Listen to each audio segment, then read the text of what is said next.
Okay, verifying this is working. Yeah, I'm really sluggish because I ate a big Mexican meal. No problem. I just stuffed my face with a bunch of grilled cheese, so. A bunch. Well, Just I a big mean, banana bunch of grilled cheese. yeah, that they grew on a tree, and I picked a whole bunch of them, and yeah. Okay, stream, go there. Okay, now I can close that, and we're good. Okay, let me see. Oh, yep, it's live. I'm going to be doing a lot of sighing for a while because I'm just overwhelmed with nutrients. No problem. That's a better state than starvation. Okay, that goes right there. All right. Bear with me for just a moment. I have to take my headphones off for just a second. I'll be right back. Okay. This will be the part of the VOD on YouTube where people start talking about things that are important here, found in the chat by someone. I can't remember what we were going to do today. Okay, I'm back. We I'm were going gonna to do. Hmm? yeah, I'm going to assume we got to go get the ability to upgrade stuff, if I remember correctly. We were talking about that. Yeah, we just cleared Old Hero last time, so we could either do Storm Beast now, since we can do that with the Storm Ruler easily enough, or we could go do 4-2, or rather 2-1 and 2-2. Whatever gets the build working, I suppose. Probably better we go to Stonefang than to deal with Ed. Yeah. Okay. All right, grab the old controller, fire up the old PlayStation 3. Yes, yeah, definitely that. Someone in the comments, I think, said something about you can technically still play it on the PlayStation Well, you by can, you actually. just can't play it online. No, I mean, play it online. As in, you still use Archstones, but you somehow go through the original hardware? Oh, yes, I've done that actually. So, what you do is you just enter custom DNS settings in the PS3's network connection menu, Yeah, and right. you route it through the Archstone's DNS server. Super weird. Yeah, Good but old actually, it's computers. really clever, and I appreciate that UV went out of his way to do that because it means if you don't have a PC or if you don't have one that can run this, then you still have the option to play with people on PC using the original PS3 if that's all you've got. Aha, there it goes. Okay. Whew. All right. I'm mentally prepared. I've accumulated all my energies as a 42-year-old man to appeal to my audience of 32-year-old men by playing Demon Souls, a 32-year-old game. Is Demon Souls really 30? Hang on. No, that can't. No, Don't do no. that to me, man. That's not nice. You scared me. I had to actually do the math. As you get older, it feels like things just happened. Well, Especially in the last 20 years or so. I mean, I don't know about you, but for me, it feels like everything in the last 39 years just happened. Yep. That's how it will go. Ugh. Demon Soul. So, speaking of weird time incongruities, I have a question for you, kind of apropos of not really that much, and maybe a question for everyone in chat too, but Mm.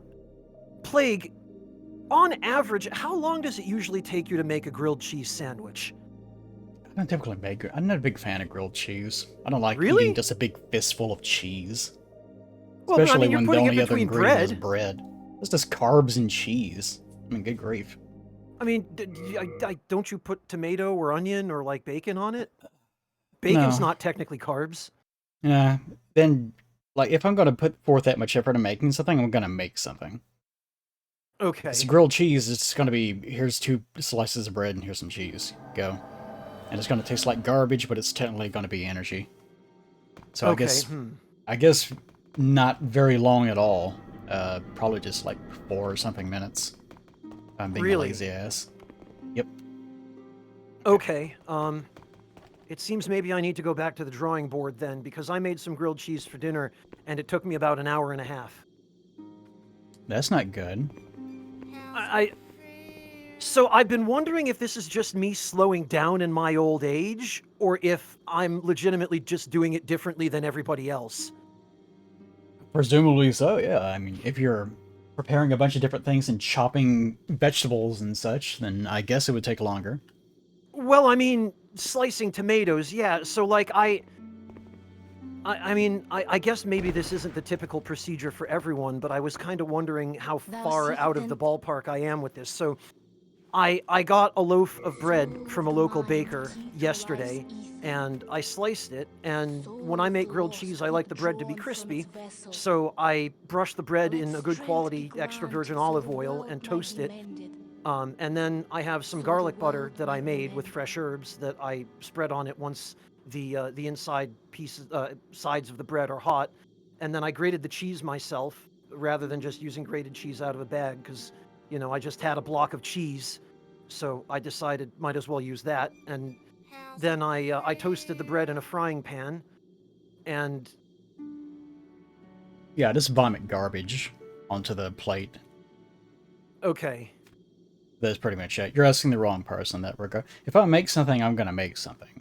Like I will make like a plate of like vermicelli, or I'll make a chili, or I'll make recently my kick has been making little tortillas with grilled chicken and sliced up onions and peppers and tomatoes and such. well that sounds good. Yeah. Like if I'm going to make something, well, going to make something that I should be eating. It's not going to be cheese in this case. Unless it Okay. has to be. In this case, it had to be. It was all I had left. I'd just gotten back from traveling a few days prior and hadn't had an opportunity to go grocery shopping. So it was like, okay, what can I make with the few things I have and this loaf of bread that I stopped to buy on the way home really quick. So it was just, yeah, necessity. Now, I can't remember what I was doing in regards to my build, which is something I think I said last time I was going to resolve and that I didn't do, because I totally I forgot about it. I remember the issue came up that we were trying to figure out how the Memory. old, Yeah. spell memory and then miracle memory in particular being tied to a different stat. So Well, it's you were, I just faith think, itself. yeah, you were going for a faith build of some kind, weren't you? Regeneration build? I don't know. Just whatever the broken version of the build is, which I think is just going to amount to probably raising my endurance and vitality and having a little bit in faith just to be able to cast at least 2 miracles. I think that's the reason why my faith is at 20.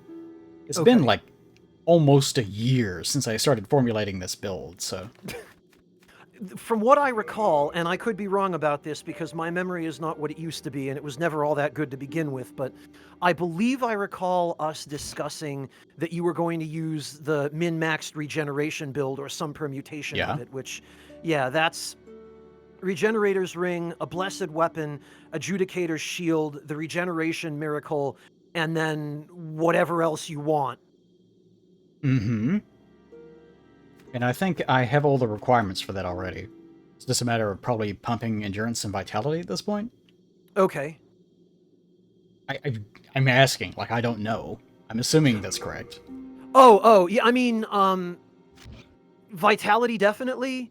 Endurance, you probably want to bring it to a level where you're comfortable with the amount of stamina you have, but Demon Souls isn't like the new games where you have to absolutely cap it at the hard cap for stamina. You can get away with a little less here. I will say that, I don't know if this is going to be a topic for today, I hate dealing with this problem in every single FromSoft game. What, hard and soft caps, you mean? Just the way all of it works. Hard, soft caps, the fact that you have to commit to different levels, you don't normally know what they're doing. Whenever you raise it to a certain value, it could be a different salt cap than a previous game. Some things might require different levels of commitment, if they're weapons or shields or sometimes spells. There's like the spice system in 2, which can lower the requirements, but then has different scaling methods afterwards that then confuses people into thinking that it somehow lowers its damage, and it's just all the numerical issues associated with all their games. It's always a massive problem when it doesn't need to be, because they're so committed to it being quote-unquote an RPG, a very badly designed RPG in that case, that they are eroding from being an RPG over time as well. It's just an unclean system that's never been good in any of the games. I'm gonna upgrade my endurance.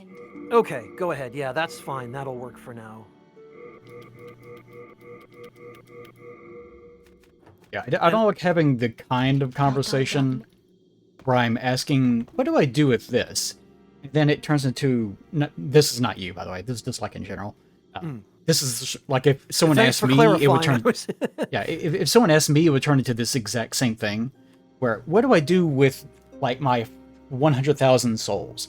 And I would have to go, okay, here we go. All right, here's how this works, and this works, and this works. And then after about 20 minutes of having to explain it, they still don't know what to do, because it didn't actually answer any questions. Or the more likely possibility, you just die and lose them.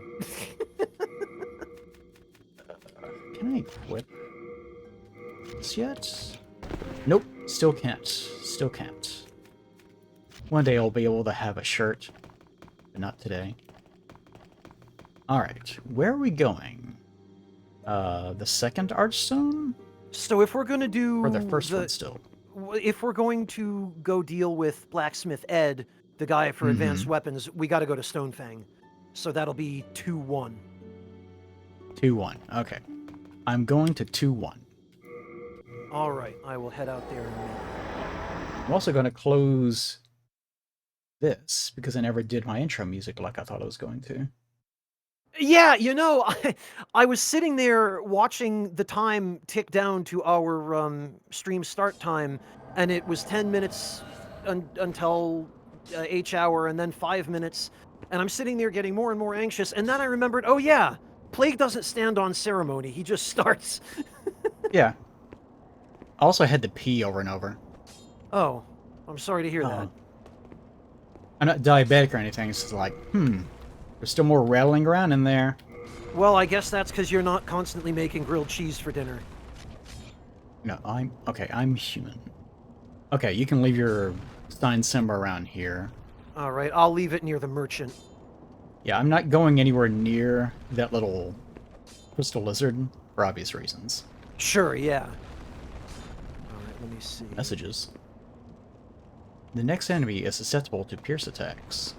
The messages were so much more specific in Demons. Yeah, Insane. they were more detailed for sure. Although Nasty guy. in some ways I miss it. In some ways it's probably a good thing that they changed, because can you imagine if people were allowed to write just out of context sticky white stuff in the newer FromSoft games? Oh, I feel like the messaging system has eroded a lot over time. It has. Because this is turning into more old men yell at clouds. But originally, the messaging system was because they knew this world was kind of obtuse, so you need at least some amount of help to try to guide you to where you need to go, and what things might be for, and so on.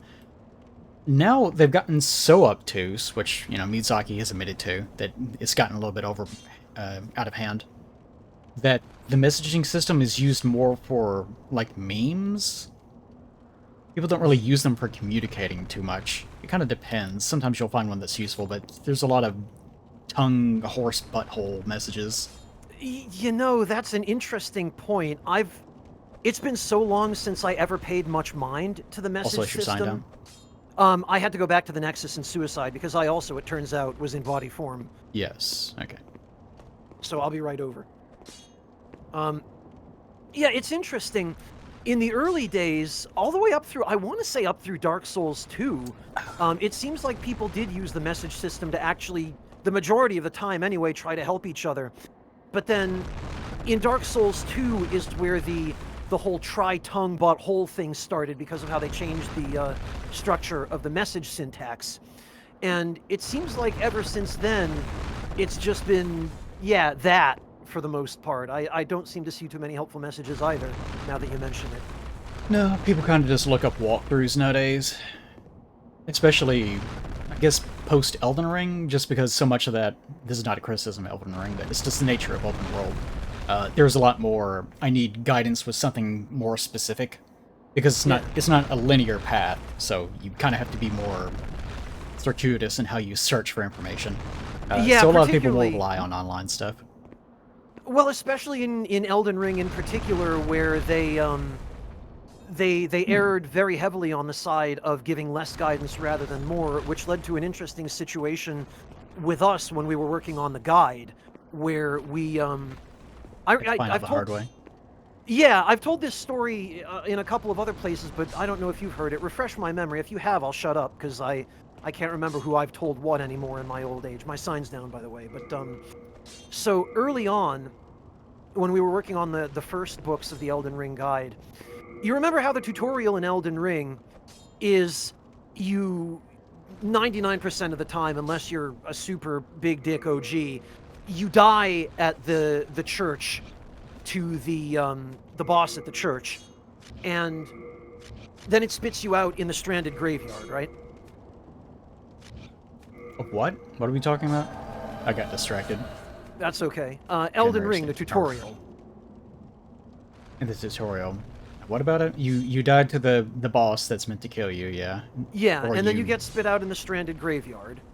Yeah. And then, where you land in the stranded graveyard, there's a pit to your right, and the tutorial is accessed by dropping down the pit. Oh, you want me to... Okay, yeah. Alright, on it. Fortunately, if you hit these guys once, they kind of flip over, and they can't run away immediately. There we go. You go down a pit, what? What are we talking about? So the tutorial in Elden Ring is down a pit, and it was really interesting to see the evolution of how FromSoft first didn't attempt and then made half-assed attempts to signpost it.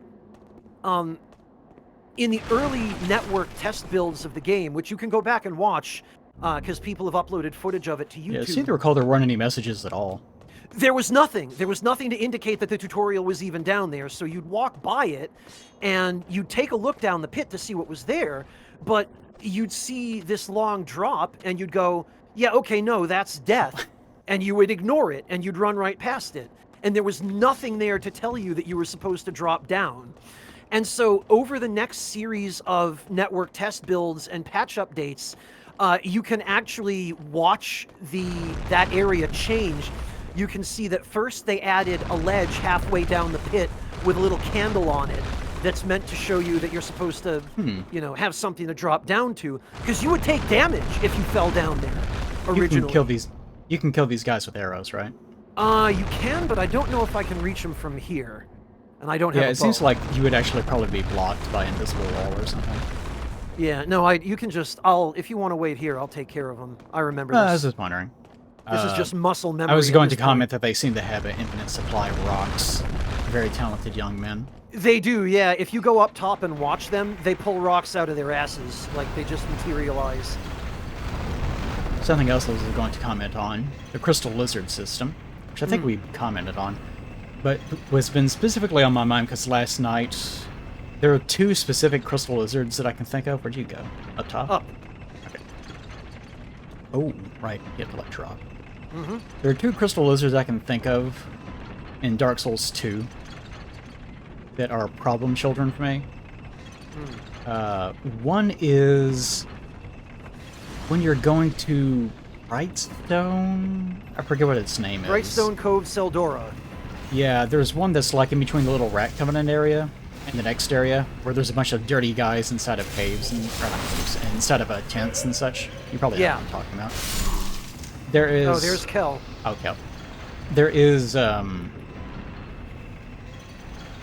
specific lizard that's on the way there in the caves between those two things, and that one is almost impossible to catch because it's situated on top of water, and it sees you at a specific length of time, so you have to, like, run towards it, and then your character slows down because you're going through water while the crystal lizard keeps running. Yep. And it tends to be able to get so far away that you run out of stamina, and you have to, like, try to regenerate it and catch up to it. And because it's Dark Souls 2, almost all the weapons involve you not hitting, like, close enough to the ground as you're doing running attacks. Yup. So it's almost impossible to actually catch it correctly. And if you hit it with a ranged attack, then it just runs away, and it has too much health to be able to catch anyways. Yeah, and they take very little damage from ranged attacks to begin with in Dark Souls 2. So there's that one, and the one I was doing last night. Which one was that one? Oh, in the, the room or whatever tower, the DLC area. Can I not pick this up? What's going on? Yeah, you can. Ooh, that's close. No, it's you can fall down from here. It's fine. Watch. This is Well, Demon Souls, remember? Fall damage is nothing in this game. There it goes. Okay. Okay, but in that tower, the DLC, the one with all the ash. Iron Keep. There's one where you have to like go up one of these these sorts of elevators. Or Broom Tower, in that middle hub area.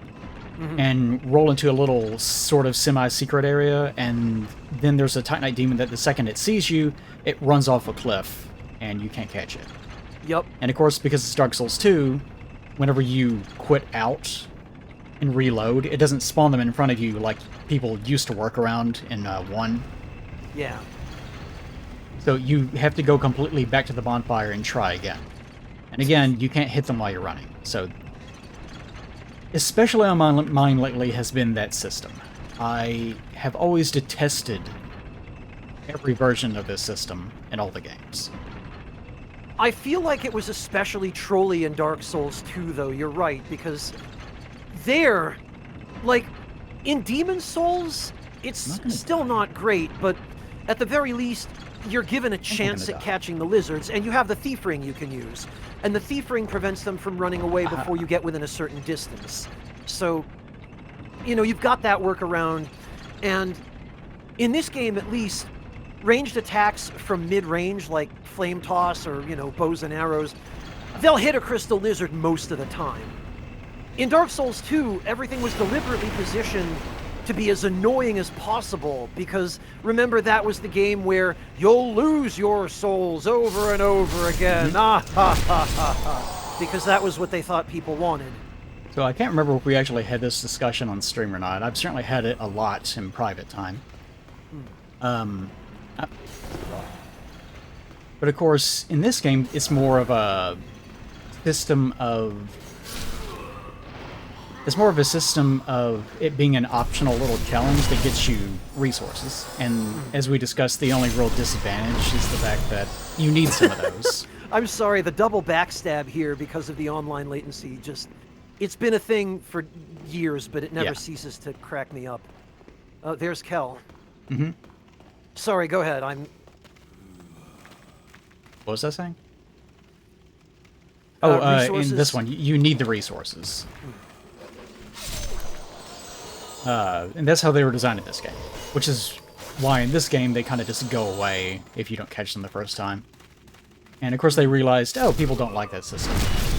Because especially it rewards people that don't need the resources in the first place, because, well, they've already been through the air, presumably, and they know exactly where those enemies, or if you want to say they're enemies, are going to spawn.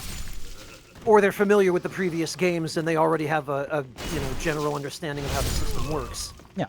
So in 1, they made it so that they're much easier to catch, which sort of undermined the whole system, and I get that. And 2, of course, they got really preoccupied with you'll die over and over and over again. So, it seems like they're using crystal lizards in 2 to be more of a troll... Oh, pickaxe. To be more of a troll sort of system. Where you are meant to chase something off a ledge, or chase it into a crowd of enemies. And that's really its only function. Well, I mean, Dark Souls 2 was the first and so far the only game where crystal lizards, some of them will explode and kill you when you catch them. Yeah, there's only 2 of them, I think. Yeah, there aren't many, but there are a couple. But just that fact alone, the fact that they went that extra step to give players the big middle finger, was like, okay, whoever made this decision clearly did not understand a lot of things. Trying to remember. Oh, hello. You're still alive. Unacceptable. So the Gurg Complex says they might never have done it perfectly, but the idea of an enemy with good items that runs away from you is a good idea. Well, I mean, it's like anything else, Gurg. It's the execution, right? It's how it's implemented. And things like that have been around for a long time. They weren't all necessarily good.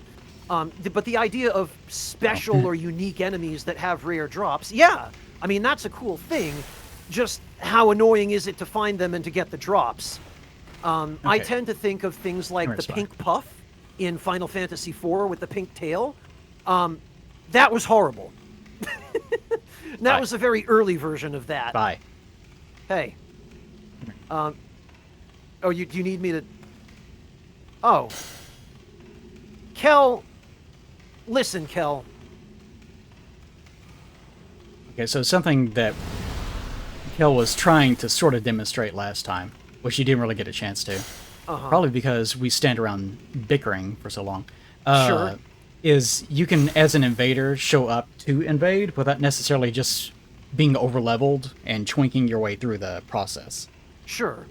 So what he was trying to demonstrate is if you know the level, you can basically place yourself in a situation which you can use the environment to be an obstruction. You can, but also in Demon Souls, maybe that's not the best example.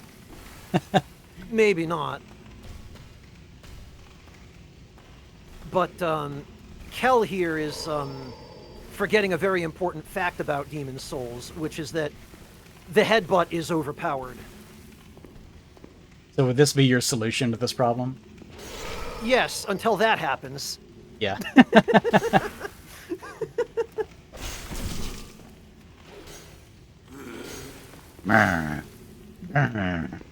All right, I'll come put my sign down a little closer to you. There you go. Good job, Kel. I was never wild at this particular encounter. Which Mainly one? because the tunnel? Just this tunnel, yeah. Because there's that guy, and then there's a little monster hole right here. Oh, yeah. It's mainly because of the camera. Like, it's an okay idea. It's just that the camera doesn't really work for this. Well, how many there times can you say that about a Souls game? The camera doesn't work for this. Oh, Perish the thought. What? It doesn't do a lot, though. I suppose not. The push. Does the push not actually do, like, guard break damage? Not with your bare hands, at least. No, No. oh, I'm using the mace. Oh, yeah, no, the guard breaks as we know them from Dark Souls 2 onward were not a thing in Demon Souls, where like it would slap your guard open and then you could do a follow-up like a frontal parry. No, that didn't become a thing till DS2. Would you say that this was a prevalent issue in Demon Souls? People doing stuff like this? Like if it was me with my Adjudicator shield and I just stood here, would most players be able to do anything about it?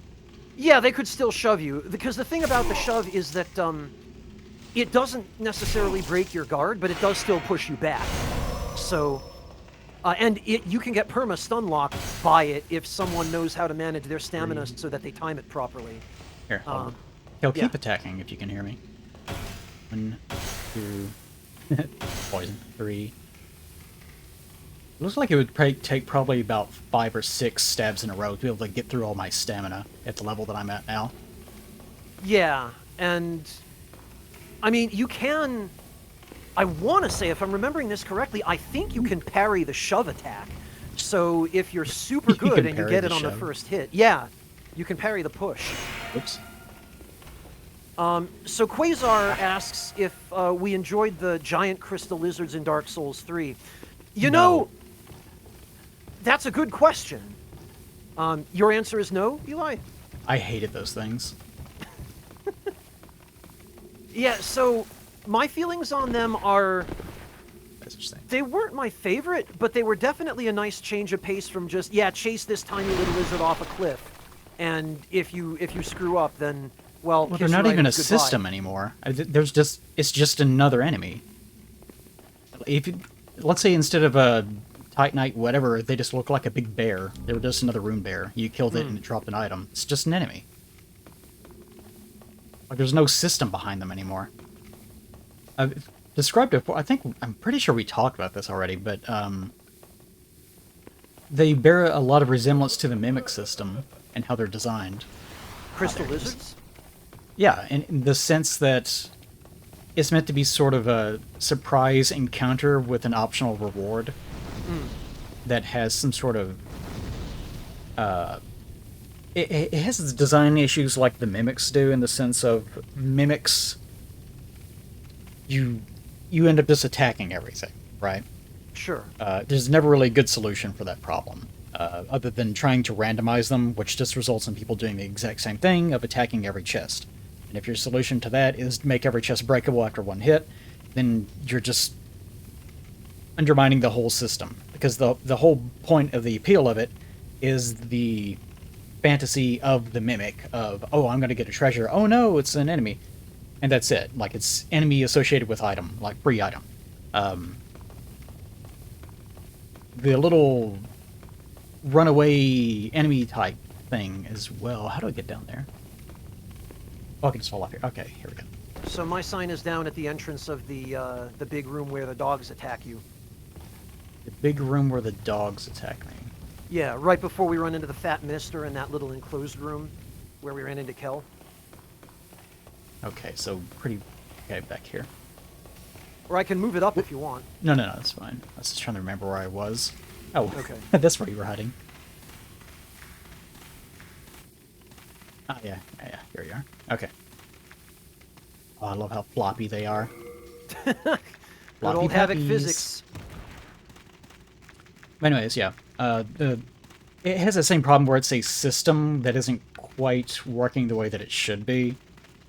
Because it's meant to... They don't really have a core conceit behind it anymore. Because, of course, it started out with this, optional reward thing. And then it became sort of a risk enemy that you're meant to sort of puzzle out and how you're supposed to approach it.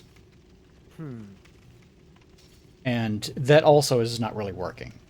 So how exactly you resolve that into a working system that is still a coherent system, I don't know.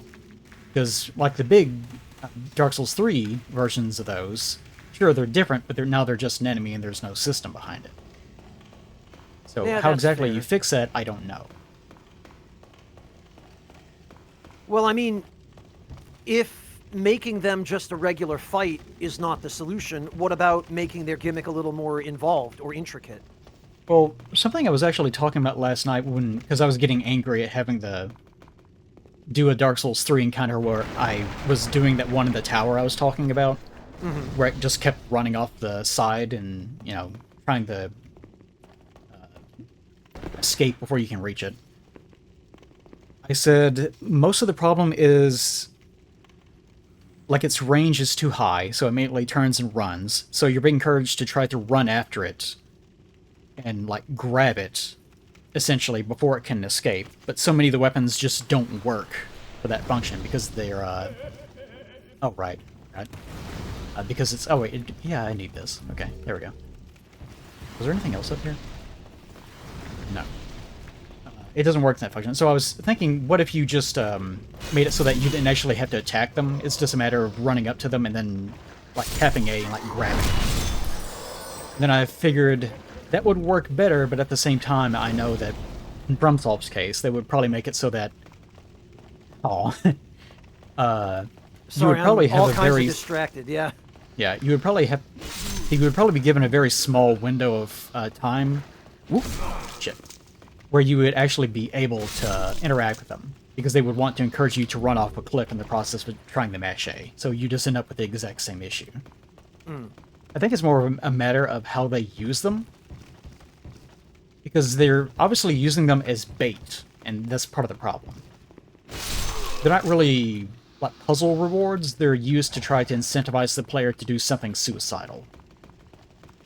Or to lure the player into a trap, yeah. Yeah. Ow.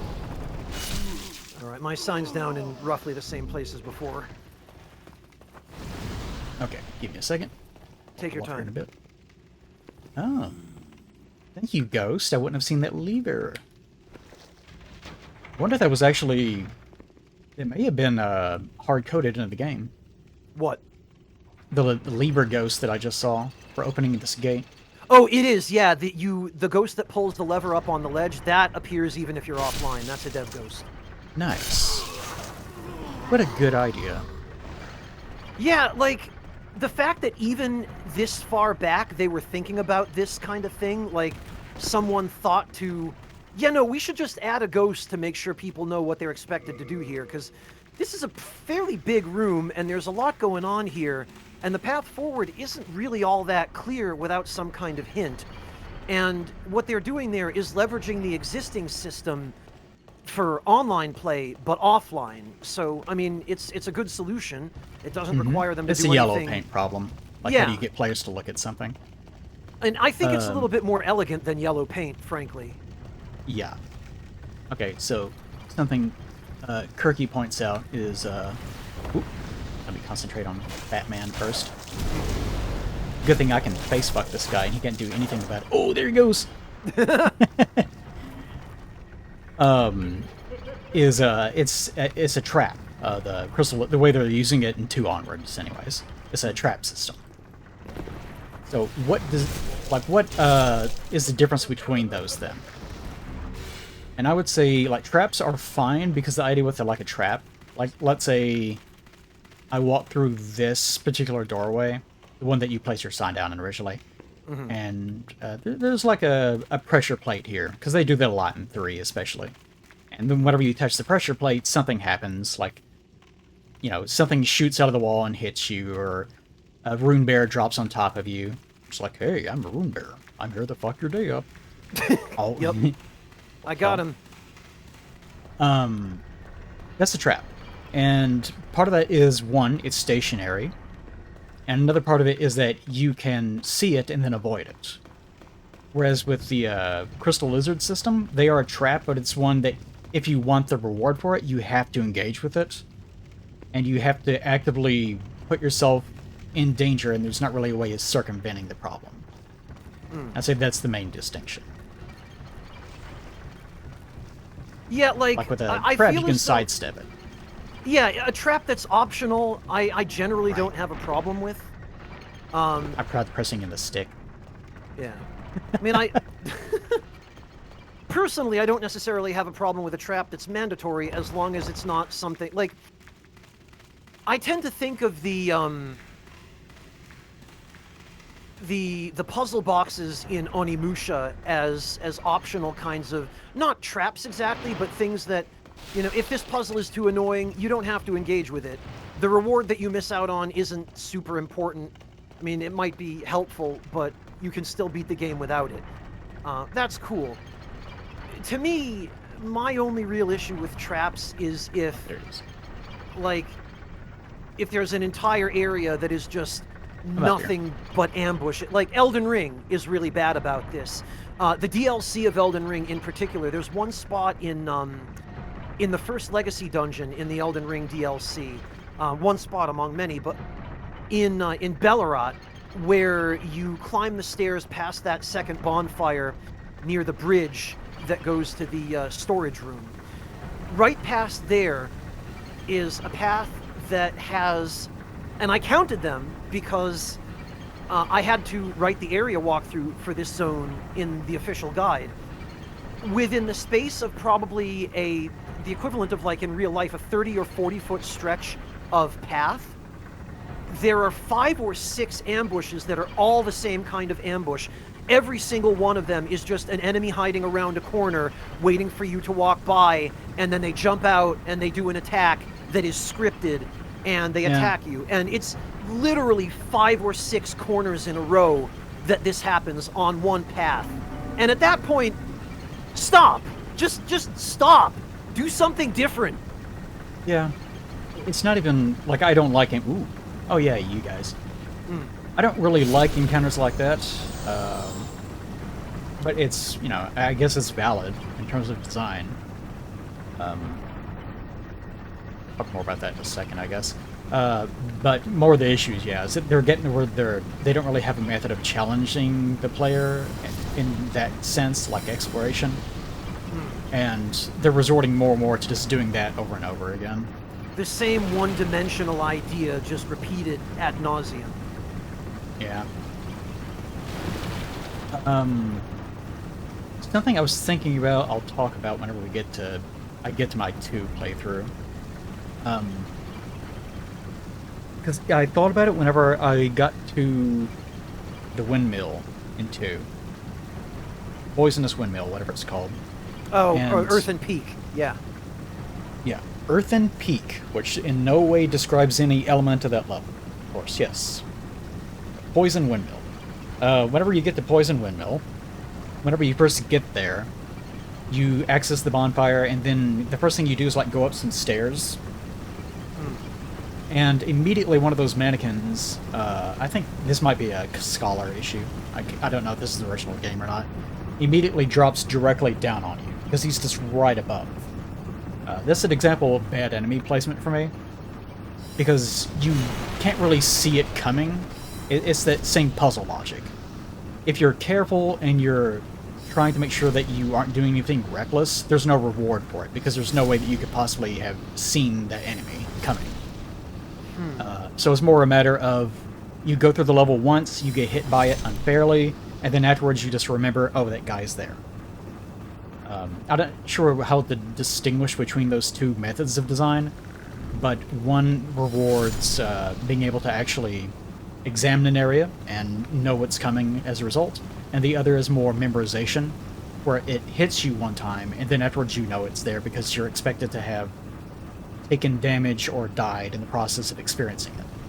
Yeah.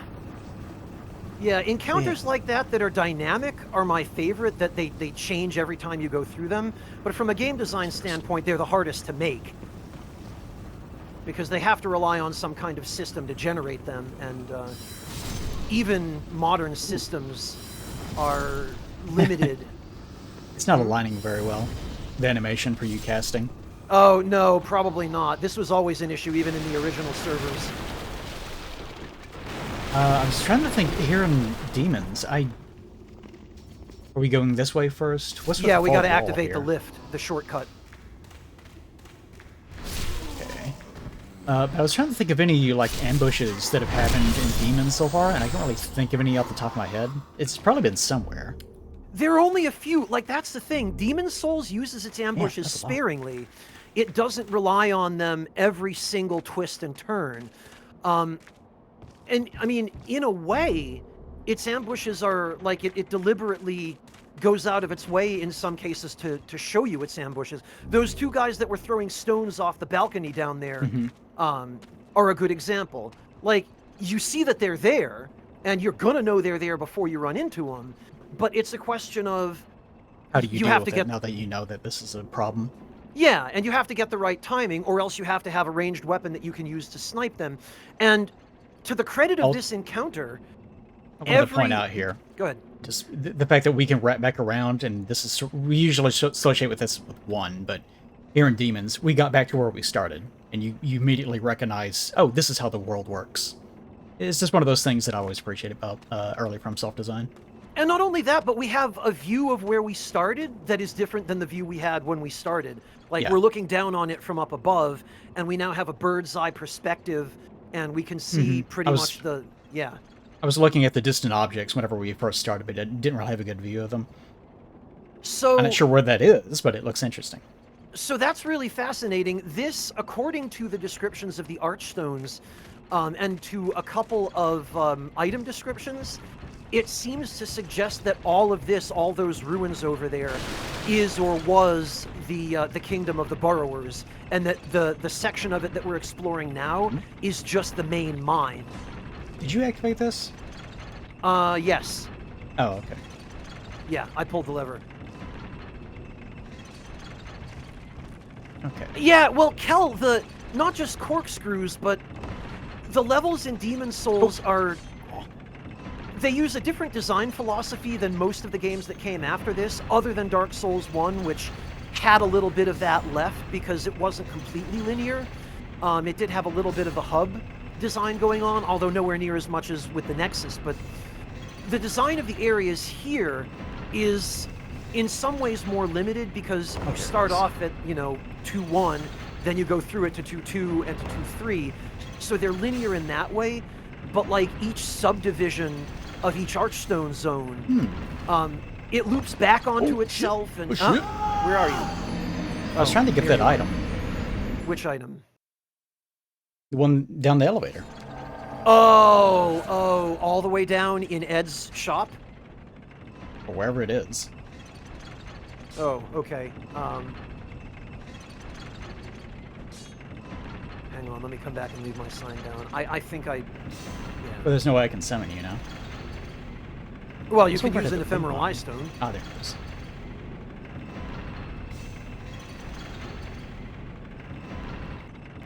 It's first.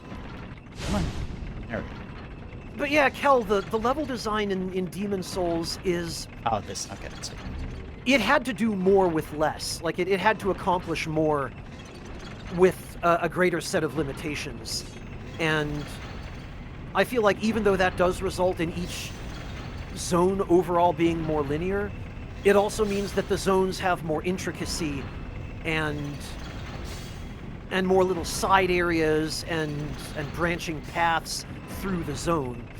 As much as people hate the Valley of Defilement, there are so many ways through the Valley of Defilement. Like in 5.2, the swamp, there are 3 separate paths just through that first section of the swamp.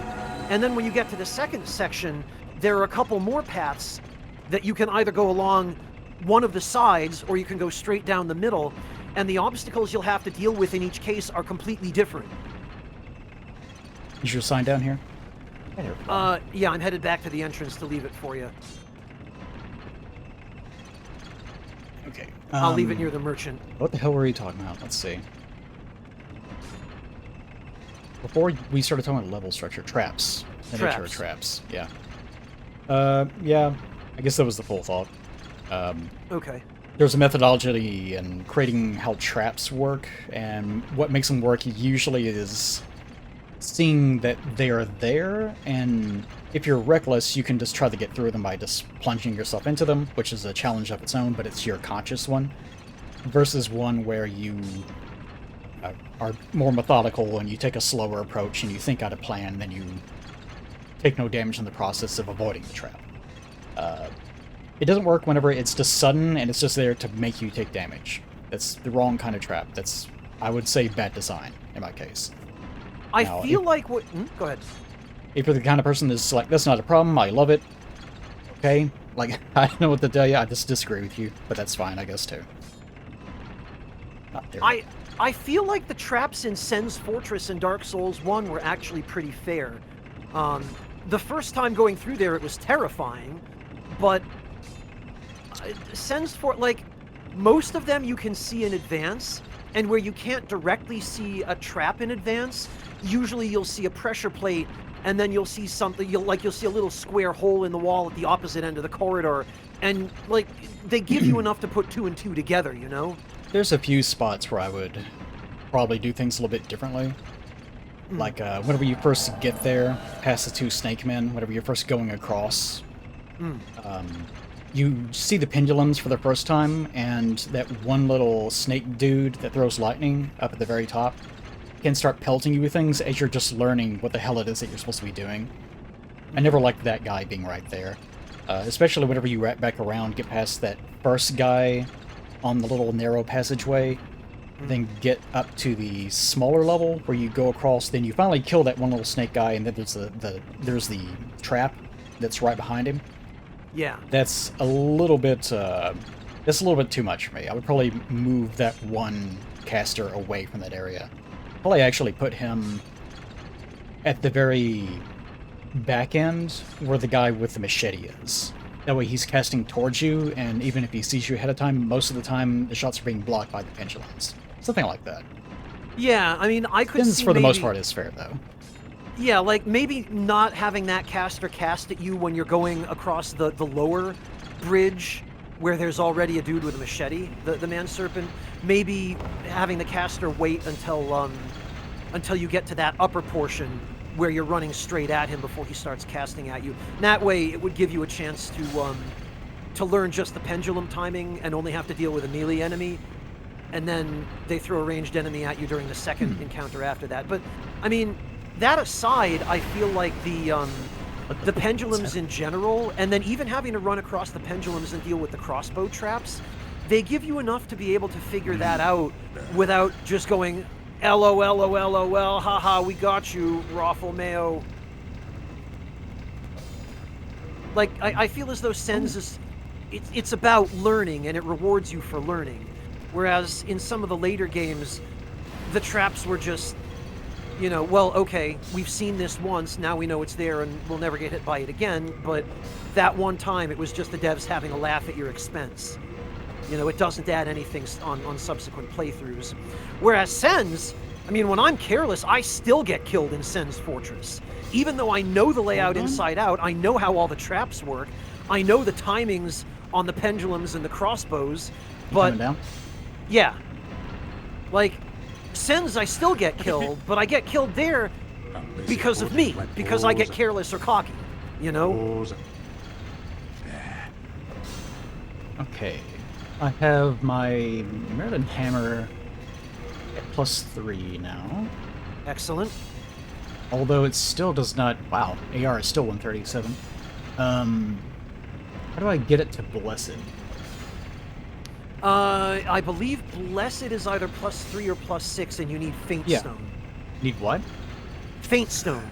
Faint Stone? I think I had one. How do you actually do it?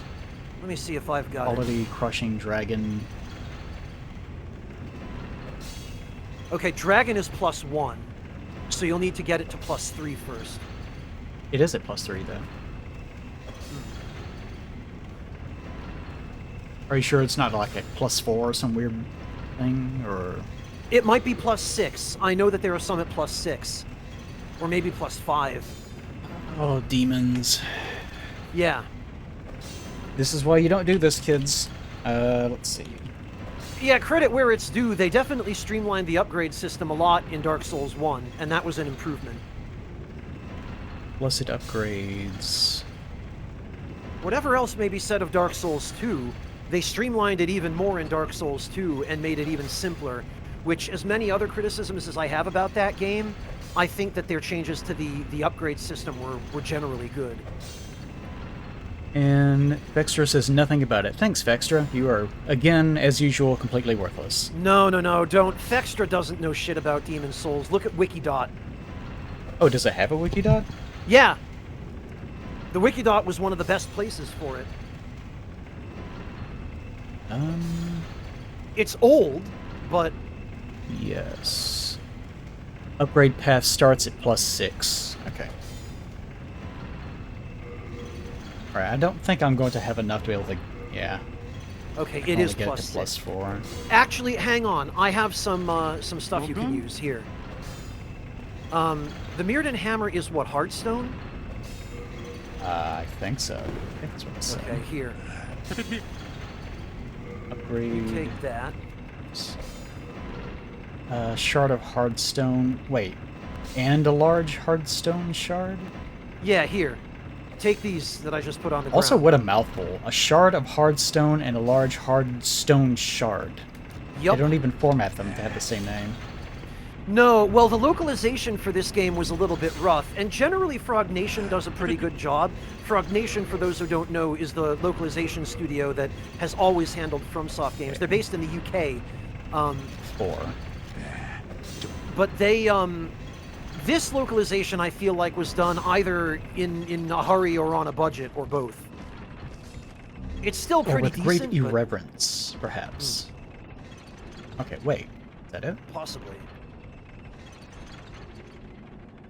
Wait, what now? Oh, we never went through that fog wall, did we? Yeah, we gotta go back up the elevator. So, Kirky says, I play a campaign for Battletech, the tabletop game.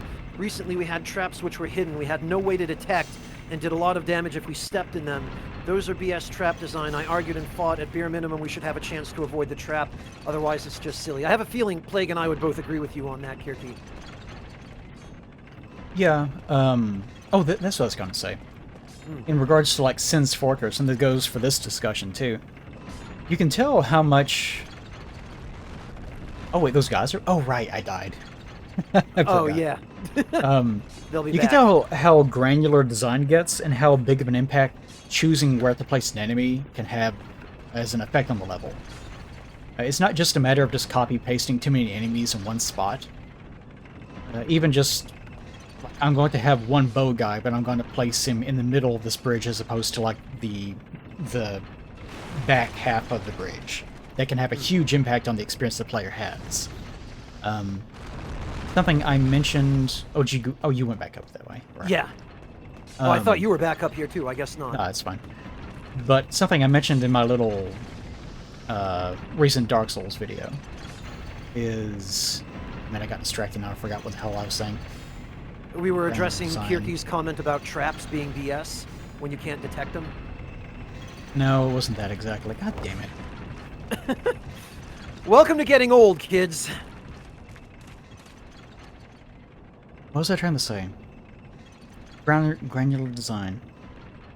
Oh, about whatever. enemy placement having a dramatic effect depending on whether the archer is in the middle of a bridge or at the end of the bridge. Yeah, I did say that. Oh, come here. Come here, You've forgotten where you were going with it, I take it.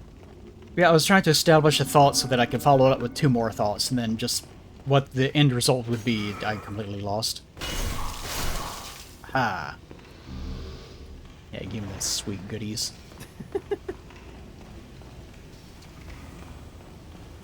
It just, how you design can vary so well. Oh, that's what it was. I was talking about what exactly makes the first half of Dark Souls feel quote-unquote done, because usually that's what people's criticisms of the back half is. And I say it's because the first half feels more complete of a design. So what makes it feel complete, and usually it is looking at how your level works, and then very, very carefully placing enemies to determine what pace the player has to go through, and it's differing variations of fairness that you could have. And, like, if you were to take this level of Demon Souls and completely empty it, have no enemies, and then give Spy the opportunity to go into its, creator kit, whatever it happens to be, and hand-place enemies exactly how he wants them, it would have one different feel to it, of how he wants the player to go through the level, at what pacing and at what fairness, and so on. What And you're if I basically did, it would look describing is completely mods. different. You're talking about, like, the... I'm talking about design. Yeah, but I mean, for practical demonstration purposes of this idea, look at any mod of Dark Souls 1 or 2 or 3. Sure. Yeah. Yeah, Even if you're modding, you're still designing. You're trying to determine what sort of experience you want the player to have. Whee! Okay. Hang on, We we've got a here? friend over here. Which you're going to want to go down there and grab now. Huh? Crystal Lizard. Oh, did you shake? Okay. Well, Yeah, I killed him. He fell down. I don't know if he fell down on your screen, but he's down he there fell on down. mine. Oh, that reminds me. I need that. Hold on. I fucking hate having to stream and do this at the same time. Stream issues. Okay. How the hell? How do we get up there? Had to fall down? Oh, so I should have fallen down here. Okay. Where? Wait, have we been here before? Where the hell am I? Where are you? I didn't see where you went. Did you? Oh, I know. That's the path forward. Oh, yeah, come back. Yeah, follow me. What you want to do is walk off this ledge, and the Crystal Lizard should be right down there. But before I do that, I'm going to look around before I start falling down things. So the only thing that's over here is a Great Club, and the only way to get it is you'll have to run partway across those boards and then roll at about the halfway mark, because they'll collapse. Yeah, I remember that. What's this direction? Which direction? Where did you go? Oh, no, this is where we came from, wasn't it? If you're talking about down? No. Spot, you have to, like, come to me. I don't know where you are. You disappeared, and it's not showing me your name on screen. Oh, there you are. Okay. Yeah, which direction? This. That's where we came from, yes. Yes. Okay. We're going to loop back through here once you've gotten the Crystal Lizard. All right, we did that. So I need to get to that, which means I probably need to go up here? To be able to drop down to it? Yes, we were up here. Okay. Yeah, we were up here. This just let us get the bead on the scale miners. Yeah, this is also why you don't go through one of these games streaming at the same time and to talk your own head off. Well, There we you go. pay the LP tax if you do. This Yep. actually is a good example of what we were talking about before with the crystal lizard placement, because this one I feel like it depends on having a ranged weapon of some kind or ranged attacks, but it Spiders. like, huh? Spider stone. Oh, okay, yes, yeah, that's like with this crystal lizard. What it wanted us to do, it was placed in such a way that it tempted us to run through that gauntlet of scale miners to get to the crystal lizard, which, as you said, would have been suicide.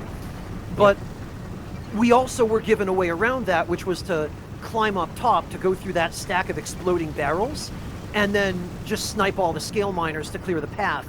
At which point, we had a clear shot at the crystal lizard, and there was nothing it could do. I think if I had to do some sort of crystal lizard-like thing, it would probably be maybe something like an enemy that behaves like that. Oh, hey, again, my friend Amanda of Astoria is here. Hello, Amanda. It's so good to see you. Sorry, Eli, I just saw that a friend of mine said hi in chat. Hello. Okay, this guy. Oop, come on, camera. Camera, please. Okay, you have to run and then roll. There we go. Okay. Hold your soul. Great club. I feel like the Great Club has always been great in all these games. It's particularly weird in this game because it can't be upgraded. It starts off... Yeah, you can't upgrade it at all. It has an A scaling in strength by default, but it is not upgradable in any way. Okay. Which is weird. There are a couple of weird outlier weapons like that in Demon's Souls that function that way. It can't be upgraded, but it can be turned into certain boss weapons. I usually turn it into the meat cleaver, in fact. Demons is so fucking weird. There's no rhyme or reason to it. Yeah, I know, right? There is like something to be said about... It's something that's really been lost over time, and probably for the best. Mm-hmm. But especially old games, and I think especially a lot of old PC games that were made by weirdos in their basements. The more esoteric they become... You mean every PC game ever?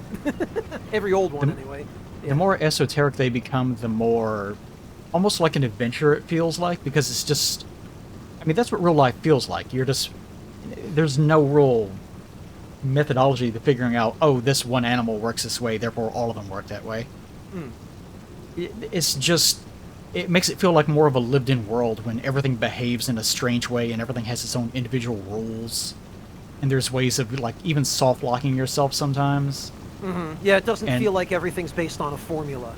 Yeah. So, I mean, there's sort of a mild advantage to that, which I'm kind of glad is not done too much anymore.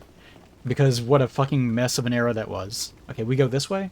Yes, yeah, right across this bridge. I mean, what you're talking about is the same principle as it's not a bug, it's a feature, right? It's where things that are unintended quirks of the way a game is programmed, not necessarily deliberate elements of its design, just happen to add intricacy or depth to the game in some way and make it more fun. But those things are anomalies. They happen entirely by accident, and the fact that they worked out positively was a crapshoot to begin with. It's almost like game design is an arcane art, right? You know, you might make the potion with moss fungus and ear of dog, but any little variation in the amount of moss fungus you add is going to change the end result. And it might or might not be the same thing next time. Oh, there's a dog, right. Yep.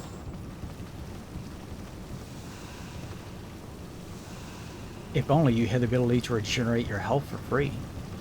I mean, I have 99 crescent moon grass. Yeah. Just sitting here like a cow. Om nom nom. Moo. Baby needs grass. Baby needs grass in every hole. Get out of here, fucking dog. I didn't need that mental image, thank you. Now, what the hell was I saying? About the uniqueness of game design from the past eras. Well, I have like 5 or 6 different topics I was talking about that have all trailed off in different ways. Maybe we should finish one before we start one of the others.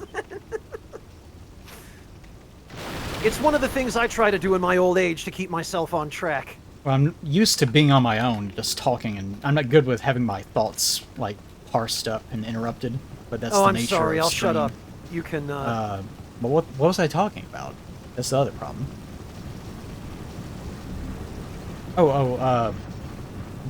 My idea... You said hello to someone, it was right before that.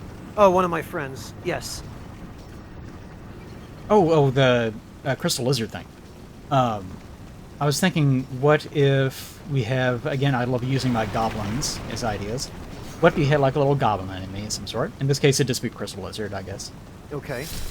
Except it sort of functions the same way that a thief ring does, that you can't really see it until you're almost on top of it. You don't have to attack it, you just have to get near it and pick it up. It doesn't move that fast, but it's invisible. But it can be anywhere in the level. You never know quite where it's supposed to be.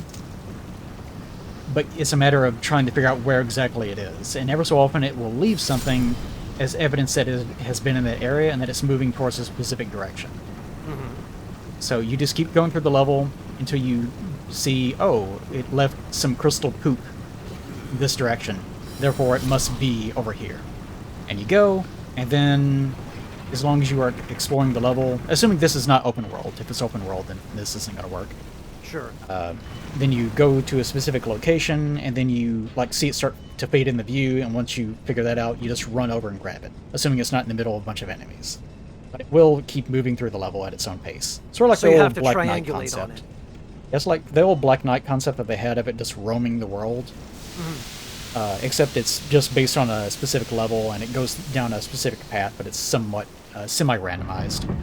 I don't know if that would work or not, but that's an idea. I mean, there's actually something kind of like that in Neo. Have you ever played Neo? Yeah, but it's Neo, so... I mean, I know it didn't end up being your favorite, but the Nurikabe in Neo, the wall yokai, the ones that... the emote ones, yeah. Yeah, like, they were... Someone asked me about that last night, actually, because they were playing Neo 2, and wanted to know what I thought of those as replacements for illusory walls, which we agreed they're not exactly illusory walls either. But, yeah. They're fine. Although the first time you run into one, it's not really clear what exactly it is that you're supposed to be doing with them. I think the problem there is that it relies on cultural knowledge that you would probably only have if you grew up in Japan. Maybe. Yeah, there's a lot of that in Japanese games. Sure. I mean, and understandably so, right? There's a whole other debate about, you know... It's made by a Japanese company. It's going to have Japanese stuff in it. Yeah, like, and they're not obligated to... And in fact, things get worse when they dumb that down for Western audiences, but the compensation is, well, okay, but if you're not familiar with the subject matter, then you either won't know what a Nurikabe is, or you won't know what to do with it. That's one reason why I enjoy a setting in which all the monsters are completely unique. Like, even if it's something that's obviously... This is supposed to be something that's akin to a dragon, or this is something that's akin to a manticore, but it's still something that's completely unique. So that you can actually Google it and say, oh, it's from this game, and even look at it and go, what is that? And someone has to explain, oh, it's from this game. If it's something that unique, I always appreciate that, because you don't need to have knowledge of it, because it's something that's totally made up. Yeah, and no matter what culture you're from, it will come as a surprise to you. You know, you'll go in and you might see something familiar, but you're not going to be able to just look at it and know, oh, it's this or it's that. You know, oh, this is a chupacabra, and it's going to use this or that. Oh, it's a basilisk. It's going to try to turn you to stone. Yeah, I just enjoy the creativity people employ in their worlds whenever they're making them.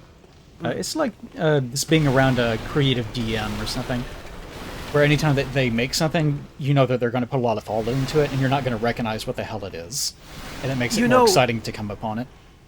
I would have had no context for that observation before having played Baldur's Gate 3. Yeah. Which was fairly recent. So now I'm proud to say I actually understand what you're trying to say.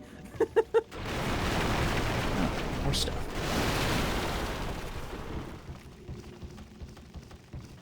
Yeah, there's not too many enemies in this level. Maybe it's because it's one of the earlier ones. Well, I think also they're relying just as much on the environment as they are on the enemies to... Here, let's say that this is Dark Souls 3 that we're playing, and it's shaped exactly the same. If I went through this fog, there would be an enemy right here. and it would like wait a second, then attack me from the side. Yup. And then I would go through here, and then there would be like one enemy that would be hanging off the side, and it would crawl up, and there would be like two more that would be facing directly in front of me, and I would get through them. Then there would be one up there that rolls a flaming barrel down towards me, and at the same time there would be another enemy that would like fall down from like above and land behind me so that it could pincher attack me while that's And when happening. you walk up here, there'd be several enemies clinging to the ceiling. Yeah, and they it would drop be down, incredibly dense and be very irritating and designed to make sure that you take damage at some point. As opposed to what we have here, which is this guy who triggers his ambush with the boulder way too early, and he's the only dude on this path. Yeah. Oh, I did it wrong. Oh no, my boss is gonna be so mad. Oh, I jumped the gun. Oh. Like, this was the first time I played through this level.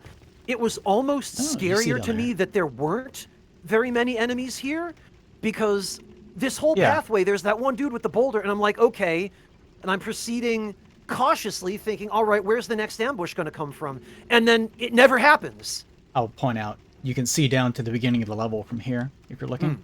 Yeah. Pretty neat.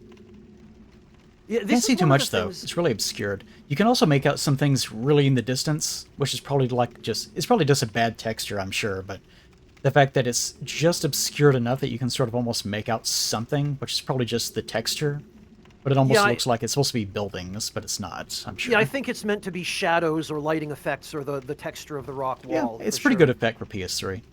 Yeah, I mean, considering, like, this game didn't have the best graphics for its time, but what it had in level design really helped make up for that. Like, just being able to look back from here and see where we came from, or a good chunk of it, and then to look ahead and see where we still have left to go, and to see the environment change.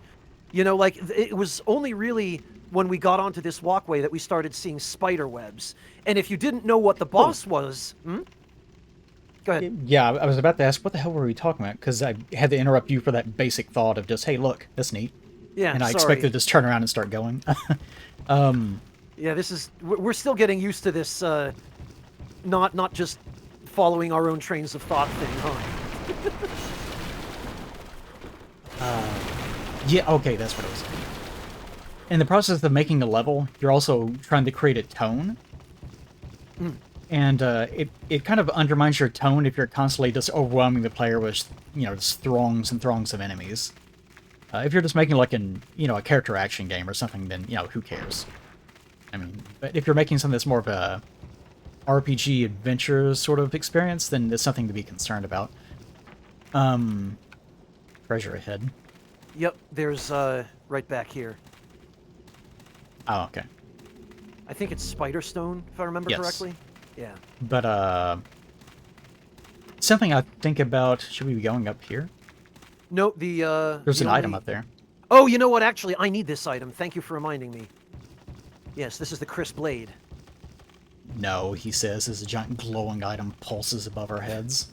Well, I was looking up here and not seeing the glow, and then I remembered it's because I'm a phantom, and I won't see the glow because you're the host, and items don't show up for me in your world. Oh, but this is a rule that I've often associated with horror games. Is in a horror game, Crisp Blade. In a horror game, one of the worst things you can do is kill a player too often. It's kind of a careful balance where... Oh, shit, I'm not even on it. I hope I didn't just... There's a careful balance where if you don't threaten the player at all, they don't really feel afraid. But if you threaten them so much that they're just dying and then they respawn, walk forward, and then they die again, then they end up getting taken out of the experience and there's no fear anymore. Because you're just going to kill them no matter what, so they just stop caring. Yeah, and there's no consequence to dying, so they know they can die as much as they need and they'll still get through. Well, even if there are consequences to dying, if you do it too much, then they'll disassociate from the experience and just disengage completely mentally. The same thing goes for just designing like an adventure, where you're just going through a level. If you're overwhelming the player a great deal with too much of one kind of experience, then it can create a problem. Same thing goes for like puzzles. If you have puzzles in your game, like say you have Vagrant Story or something, people hated I mentioned that because people hated the block puzzles in Vagrant Story. But if you go through and you're fighting bunches of enemies, and then suddenly there's a block rolling puzzle or something, then you can go, oh, well, this is kind of a nice change in pace. And then you do it, and then it's over, and then you go back to what you're doing. It's a nice reprieve. But if you go through a level and it's just like puzzle, puzzle, puzzle, puzzle, like, okay, just stop for a second. And you can have the same experience with fighting enemies. Like, okay, just let me not fight enemies for a moment. Armor Spider. Always kind of liked this boss. Also kind of haven't liked this boss. Fun fact, this boss was actually in a different FromSoft game. In a what? In a different FromSoft game. The Armor Spider was, I want to say in Ninja Blade or Tenchu? I think it was Ninja Blade. Well, it is from Soft, so it's probably from something. Like, it's the exact boss, the same boss.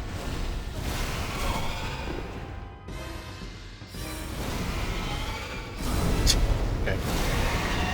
Yeah, I don't remember what I remember him doing this, but I don't remember how you're actually supposed to hit him. Just walk up to him? Well, there are two ways. If you're going to melee him, yeah, you walk up and then roll through the leg sweeps. Or block them. And then when it does the body slam attack, when it like rears up like it's about to fall, back away.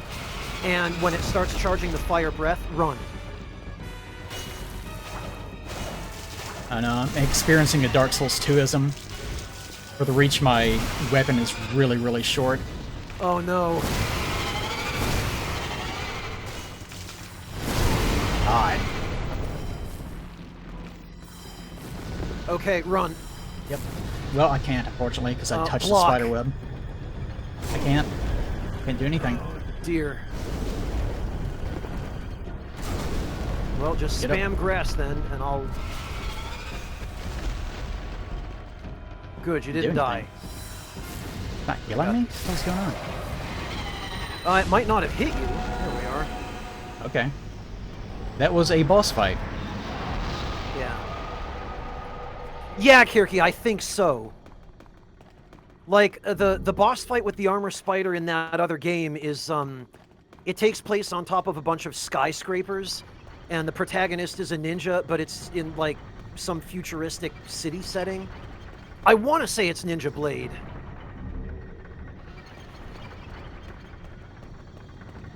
Yeah, I like the idea of that fight and also the look of the boss. I've never really liked actually fighting it for reasons that should have been obvious just now.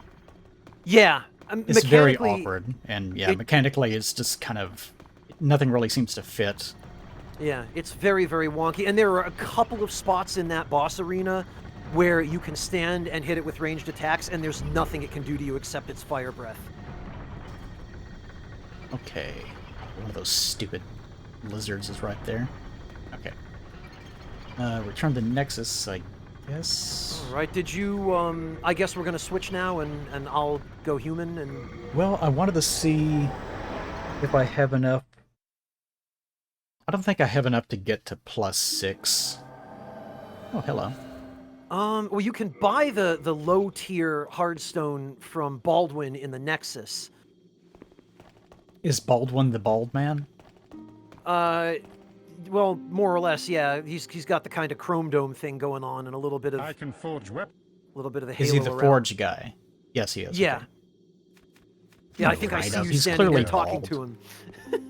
He's so bald. It's He's like got the a most... little bit of hair.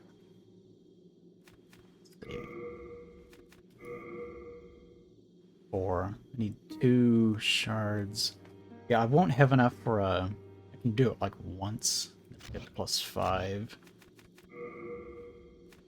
Okay. He doesn't seem to sell them. He should. Let me see.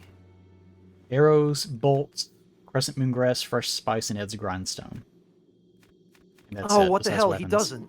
Okay, maybe it was,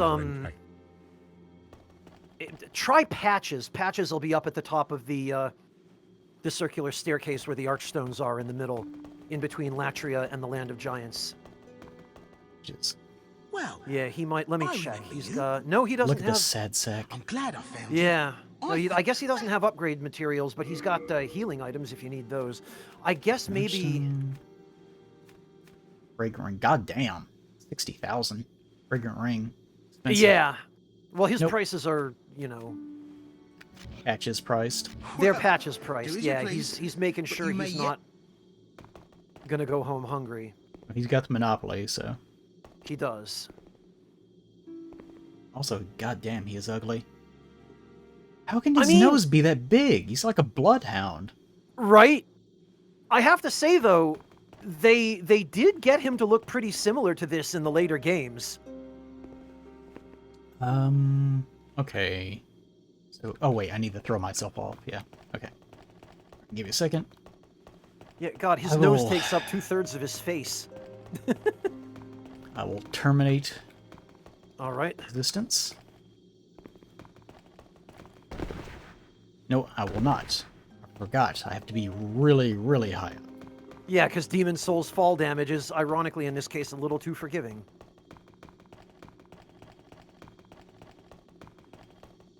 Yep.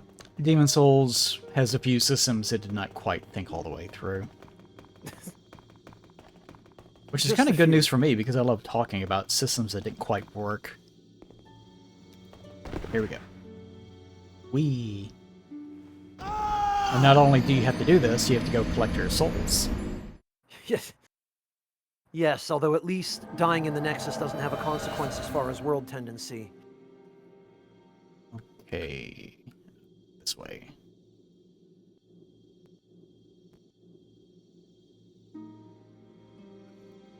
We were having a similar discussion comparing the Monster Hunter franchise to FromSoft lately, because FromSoft has taken a lot of inspiration from some of the Monster Hunter systems. We talked a bit about this during the previous stream we did together. Yeah, this is Did we? a little, yeah, not too much. I think we talked more about the differences than the similarities, although I mean, I've only played Monster Hunter World, so my ability to compare is limited. I was playing a bit of that last night, actually, for the World? first time in months.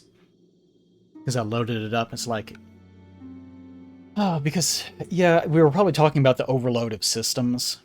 Because I loaded up World probably by the time we did the last stream. And I was saying I disengaged from the experience immediately because there were so many systems and the UI kept popping up more and more things. Like, whatever the people you sent out came back. There's new things available. Here, log in for your bonus and just... So it was like, forget it. I don't care. Just get that out of my face. I do that with pretty much any game that starts popping things up rapidly. We were playing Halo ODST over Discord a few weeks ago. And at the very start of that game, it does that, where you appear in some sort of street of some sort, and it starts trying to tutorialize you on everything. And it just keeps babbling over and over again for what felt like 5 minutes. And I was just trying to mash through it and just like almost screaming, shut up, stop talking to me. I just want to move and shoot a gun. But unlike that, I mentally clock out if I start getting overwhelmed with UI elements and things trying to badger me with information that I don't want. You really need to parse out information. Anyways. Monster Hunter does share a lot of similarities and influences with... Like, if you play 1, you can see it influencing, especially some of the earlier games. Like, the methodical gameplay and how slow some enemies are and their weapons and such, I would attribute somewhat to Monster Hunter's influence. And also, some of the party game atmosphere that you get, like, with 2 onward. Like 2, 3, Elden Ring especially. Where you have a big group of people that are kind of just plastering an enemy and they're designing things around that. I would attribute to having some influence from the Monster Hunter games as well, since that sort of atmosphere is very popular over in Japan. Sure. So there's that as well. Oh, I need to put down... Okay, I was gonna say.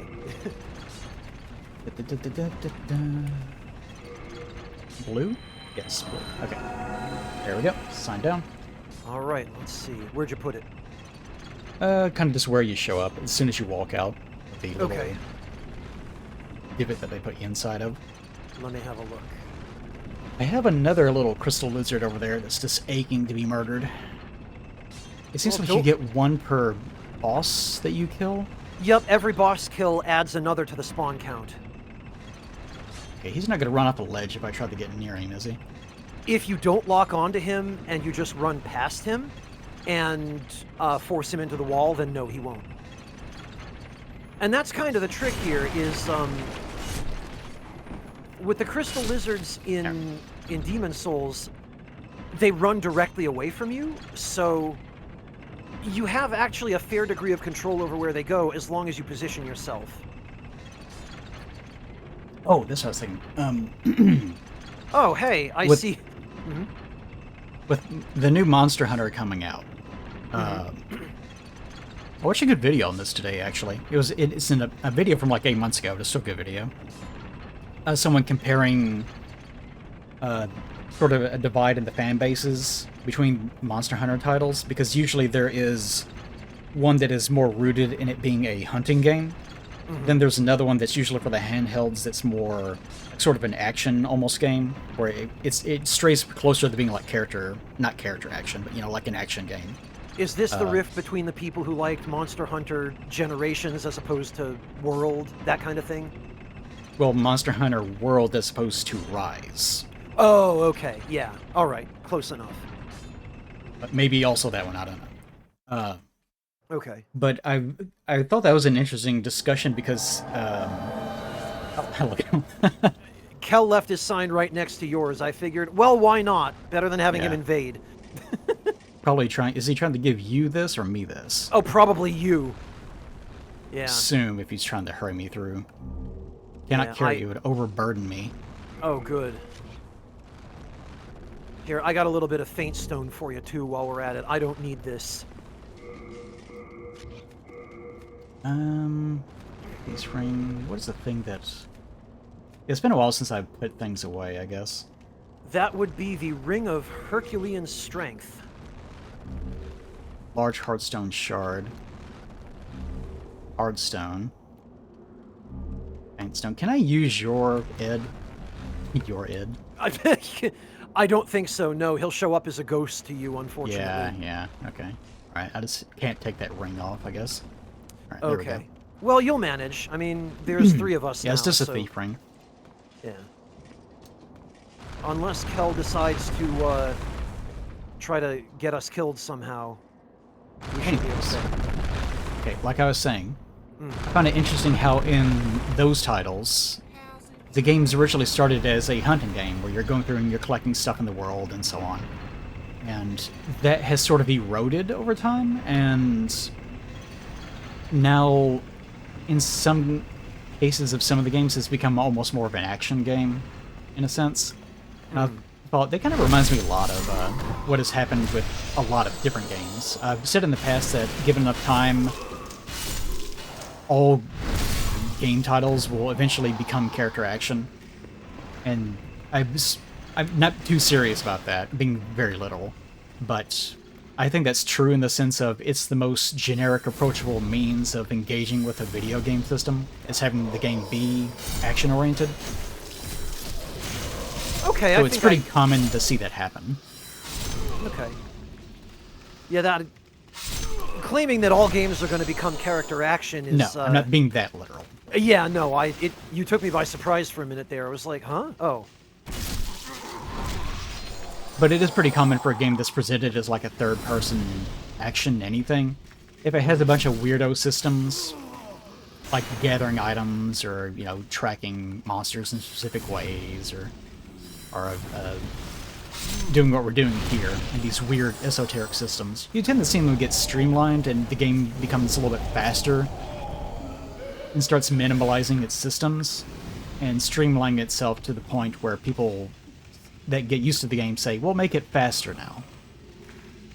You mean like FromSoft did? Yeah, that's why I was thinking about it. Okay, yeah, I see. That makes a little more sense. I don't think this happened in Monster Hunter, though. Those games have more or less been the same. from what I gather. Although the weird claw problems in the prior games have been dropped. Bloody hell! What? Oh, I see. Sorry, it took these guys a little longer to notice me than it's usually supposed to.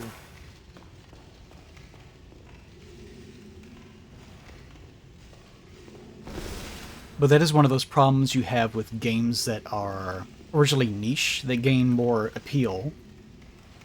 Same thing actually sort of happened with Helldivers, I think. Really? I haven't Helldivers played 2 that came, one. Well, What? it came out, and of course it was really popular, and by now it's lost, I think, over 90% of its original player base. Really? Yes, it had a really huge drop-off. What happened? Well, that's kind of the problem. And people have been debating it, like, oh, they nerfed too much or whatever. The main takeaway I have from it is just a lot of people just fell off because they just weren't having a good time with it. And that's usually the most generic answer that you can give, and it's the most true.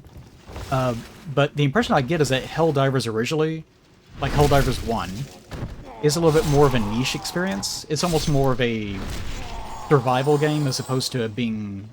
Like, you get the impression from Helldivers 2, oh, it's a wave shooter, right? Where you hang out with your friends and you kill a bunch of bugs. Sure. And no, I don't think that's what it's supposed to be.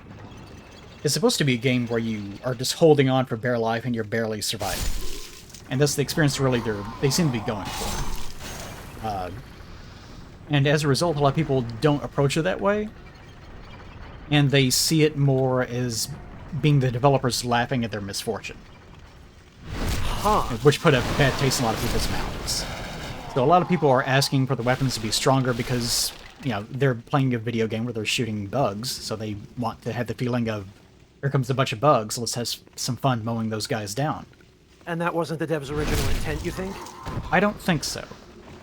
Because it was originally supposed to be more of a niche experience, and it sort of just blew up inadvertently, and I don't think they expected that. So they people kept liked designing. it for... Go ahead. They kept designing according to their internal design principles of how they wanted to make games, and they wanted to make a more niche experience. And not whenever- according to what people wanted from it? Yeah, I mean, people wanted a more generic, widespread appeal sort of game, because that's what they projected onto it, and it's not what they're going to get back from it. So as a result, people had a huge falling out from it. I think, that's the way that I'm interpreting it. I see. I think that's a general problem with games, is there's sort of a... Like, niche titles inadvertently will become more generalized as their need for more money or their response to a increased interest in the title goes up. Yeah, Phobos in chat says, I feel like you could lay that more at the feet of corporate culture and the graphics arms race. Phobos, if you're talking about Helldivers specifically, yeah, does that ring true to you, Eli?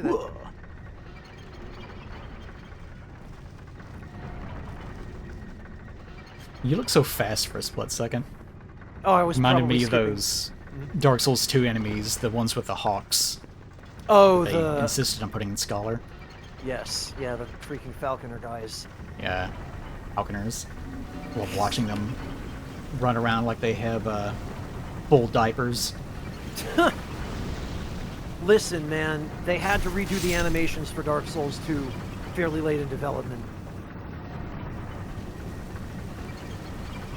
Alright, there we go. The reason why I was considering 2 being a co-op playthrough is because once you start doing co-op in some games, it becomes a much more fun experience than doing it single player. Sure. For someone like me. 2 especially, because 2 I found to be a little bit grueling, not overly difficult, I suppose, just a chore to get through. But Well, the second... I feel that, yeah. The second that you get to an enemy that ordinarily you would find to be unfair or have too much health or poise or whatever, goodness. The second that 2 people are attacking it, then suddenly it's fine. Because the enemy just gets confused and starts rotating around, and suddenly you become the bully. Which is way Yes. more entertaining. Which is one of the things that I feel like was quite exploitable for a while, because in Dark Souls 3, if you were going to go fight a boss and you had 2 people, one person could go into the boss arena lure the boss to the fog wall, and the other person could stay outside the arena and attack the boss through the wall. And up until Dark Souls 3, the boss would not switch its target unless somebody else attacked it and became its new priority target. So as long as the last person who attacked the boss was the one who was outside the arena, it would just keep running against the fog wall, trying to hit whoever was outside the arena, and ignoring the only person it could hit who was inside the arena. So you could cheese pretty nearly every boss in DS3 that way. And they eventually, I guess, figured that out and changed it.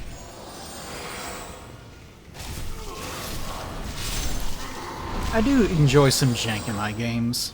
I kind of miss it sometimes. Oh, sure, so do I, but it's like anything else. There's a right amount, right? Yeah, and also, it's usually the problem with a lot of games, especially PvE experiences, and that's one of the things that Helldivers was getting in trouble for. Because it's a PvE experience with co-op. So the idea of having to balance it, to a lot of people is like, what are you doing balancing a PvE experience? Trying to make it perfectly aligned to have correct time to kill? Who cares? Just let people enjoy themselves. But again, that's what they were going for. With pretty much any game, I feel like as long as it's PvE and it's not so broken that it's actually undermining the intended experience, and that experience is important, just kind of leave it alone. But if it's something that is kind of just broken to the point where it's actually just totally foobar, then yeah, you probably should be fixing it. Well, it's the old conventional wisdom, right, of if it ain't broken, don't fix it. You know, like, the Demon's Souls remake is actually a really good example. There were a bunch of things they did to the Demon's Souls remake that, A, did not need to be changed, and B, Bluepoint had no business messing with, frankly, that just decreased quality of life and made it a little bit less convenient or just straight up annoying. Such as not being able to trade rings online. And then they added a feature which I thought was actually really cool to the Demon's Souls remake. They added the ability for multiple Black Phantoms to invade a host at once, using passwords, I think it was. And there's some video footage of it on YouTube, but it was only... They added it in one patch and then removed it in the next patch, even though it worked fine as far as I could tell. So just... It felt like people were just making decisions in a vacuum without communicating and without consulting anybody, and the whole thing was really weird. But, it kind of reminds me of what you were talking about. Just with people messing with things that don't need to be messed with. Alright. Off we go. I miss things that slowly regenerate health in games. I do too, but I think developers have a lot of trouble balancing them. Guess that's not going to work. Thanks, from that guard railing is really interesting. I don't know what it is. Those physics. Oh yeah, these guys. Yep. I, Garland, will knock you all down.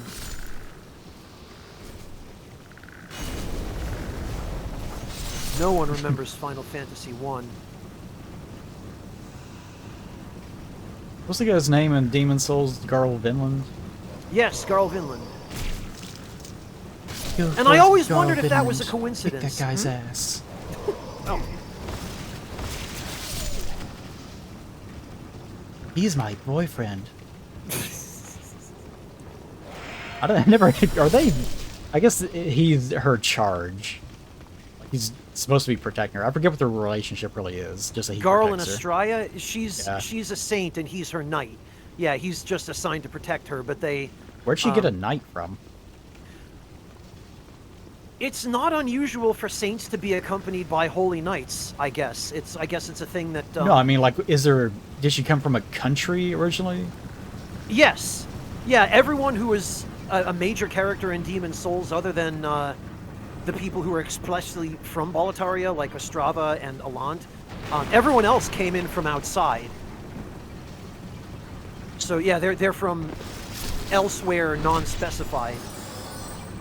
Okay, so she's sort of like a Rhea in the sense of showed up from the outside and brought some people with her. Yeah, Rhea is pretty much modeled on Estrella. Same deal. Yeah, Yes. that's what I thought. Yep, she shows up with an entourage, or well, with Garl, and then Also, Garl's sister Selin follows her. Yeah. This enemy with his big sack he's carrying, I swore that was a ball sack. The first time I saw these things.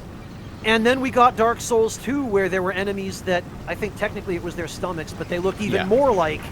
It definitely looks like just big old ball sacks. Yes. Well, Big Phobos, the Filthy pulsing. Woman is, I think, just a...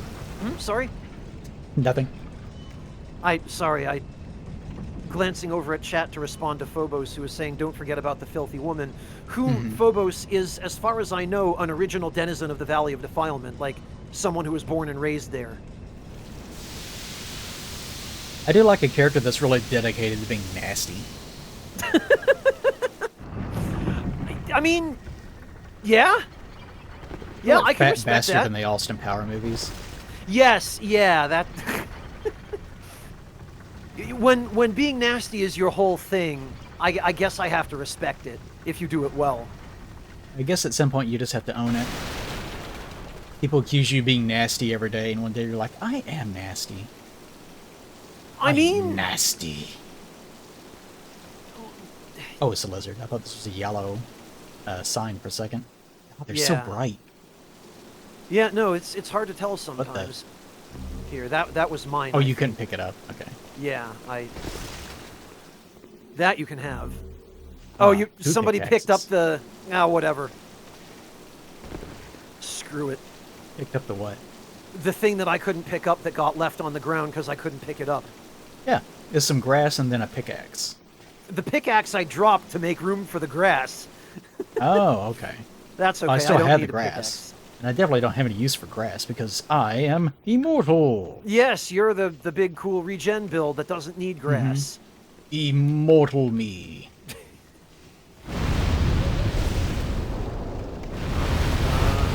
Yep, they cut off my hands and then put them in a box. Left me in the woods for a while. I did get around to watching that video, by the way. Thank you for linking it for me. That was... He will not trust you now. That sure was an experience. You should combine that with... I remember talking about it in our little... the Souls part that we did together. About the Japanese thing where they dress up the dog in a coat and put their hands through and make it eat. Nin Bauri. Yes. Yes. Yes, I remember that. Or it's a festival game that they play with 2 people, but I guess someone more recently got the idea to play it with a dog instead. And it's just Immortal Nina Bowery. So for those who aren't familiar, what Plague is referencing is actually in Dark Souls 1, the boss Pinwheel is a nod to Nin Bauri. And for anyone who is interested, I will just post a link in chat for educational purposes. So If you're expecting that in the VOD, don't. Yeah, so it's just Ninninbaori if you're watching the VOD and you want to look it up so that you know what we're talking about. Yeah, you're welcome. I'd recommend watching some just because it's really funny. Because usually the dog's very excited to be getting hand-fed, and the person doing the feeding has no idea what's happening. They're just reaching out and forcing food in the air and hoping that it eats it. It is pretty funny, especially when it's with a dog and not 2 people. It has to be a big dog, too, because it has to have a big enough head to fill out a suit. I've seen people make it work with a Shiba Inu. I wonder if you could do it with like a really tiny dog. Get a child to feed the dog. I mean, you get a small enough child and you could use a Chihuahua, I guess. Yeah, small children fix a lot of problems. So useful. I Laws almost keep getting in the way. Yeah, I almost hesitate to ask what sorts of problems you had it in mind to use a small child to fix. But I know you well enough to know I'm not going to pursue that line of fingers are so question. small. That's what I'm thinking. I was trying to remember what it's from. I'm thinking of something from the American version of the TV series Ghosts. Because the red-haired lady who's a ghost that died of like a opioid overdose or something Oh God. was commenting on child labor laws and how ridiculous they were because it was the prime age for their tiny fingers to clean machinery. Okay, I didn't see that episode. All right, we ready? I would recommend watching Ghost. It's fun. We'll watch that in Discord sometime. Go. Are we talking the movie with Whoopi Goldberg and? Oh. No, this is a TV series. It's originally a British TV series called Ghosts, and they made an American version of it. Oh, Ghosts with an S, plural, not Yes. singular. I see. And definitely not Ghost Dad. That's a very, very different thing. Okay. So, fun fact, where I'm standing right here is one of the boss's blind spots, and there is nothing it can hit you with except its flame breath attack in this spot. Whoa. Well, okay, and it's web, but... I think it attacks a little bit too fast for melee. I think this fight works better if you are a ranged attacker. Well, it's supremely cheesable with range, for sure. But, it's doable with melee.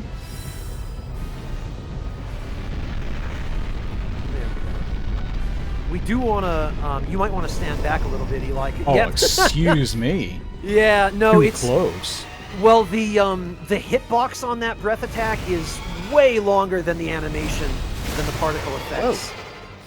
Alright, guess he's going for me. Yeah. Oh, come on. Attained a power beyond imagination. It really was a dude. Makes you like a little bit stronger, I guess. I mean, this is the same issue that Elden Ring has. They've never fixed it, where, oh, the shards of the Elden Ring are massive power. They're the big MacGuffins that the storyline is centered around. Yeah, no, they give you plus 10% max HP, I guess. Oh, I revived him. Oh, forgot you did that. Yep. Yep, boss kills revive you. In a lot of these games, like the idea is that you end up being the new lord or whatever that is so powerful. You're just the strongest person ever. You defeat the final guy and he was the strongest, now you're the strongest. But it's more like you're a little bitch that uses every little like coy trick in the book to try to weasel your way through every fight. And you also have a gang of like 3 other people. They're all exactly the same as you, and you barely eke out a win. Yeah, you want to... So strong. I might have mentioned this during the previous stream. If I did, forgive me, because I've already forgotten. One of the trailers for the Elden Ring DLC has some narration where the narrator is trying to, like, she's trying to hype the viewer up and make you want to go out and buy this DLC right now.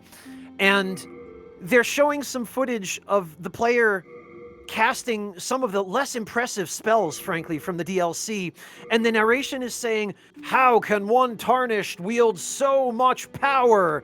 And all I could think when I saw that trailer, having already worked on the guide for a few months at that point, was those spells are doing about 12 damage with max int right now. Yeah, it feels more like you're just pathetically trying your best to just catch up with the rest of the world. It feels like playing Kenshi. Oh god. Yeah, okay. Yeah, I've seen Nick stream probably Kenshi. No clue what the hell Kenshi is. You can Google Kenshi if you want to, but I'm referencing the fact that whenever you play Kenshi, which is this little jank PC game, it's getting a sequel. I look forward to that. Ooh. Really? It is? I really wish it was multiplayer. That would be so stupid. I understand why it's not, though. Anyways, whenever you first start playing a character in Kenshi, you can be working at that game for like a month of just grinding your character, and he's always going to be a bitch. Like, you can just work yourself to the point where your stats are like way higher than they were whenever you started. Run into like one dog, and it will just kick the shit out of you. I've seen that happen to Nick. Yes, yeah, that's Thank goodness, I was worried. Kenshi is a whole bag of worms, or can of worms. It's still fun, and you can make yourself overpowered if you know exactly what to do at the very start, somewhat quickly. But yeah, it's it's not a power fulfillment game, I guess. Isn't getting overpowered in Kenshi dependent on the same sort of thing that it is in like Dragon's Dogma, where you have to use a hyper-specific min-maxed setup with exactly the right equipment and exactly the right combination of abilities in order for it to work? It just depends wildly. If you want to have a fun time, go on YouTube and search for something called Tor Solo, which is Okay. they got pretty big doing this. I forget who the user is. You can probably find it pretty quickly. But it's a Kenshi playthrough where someone started out as someone that has no arms and no legs and no health. What? And so they end up like crawling, like rolling their character, I guess, across the dunes and getting to a local town and slowly like stealing enough things to be able to afford to buy like one leg, then working their way up from there. Okay. Kenshi is a weird game.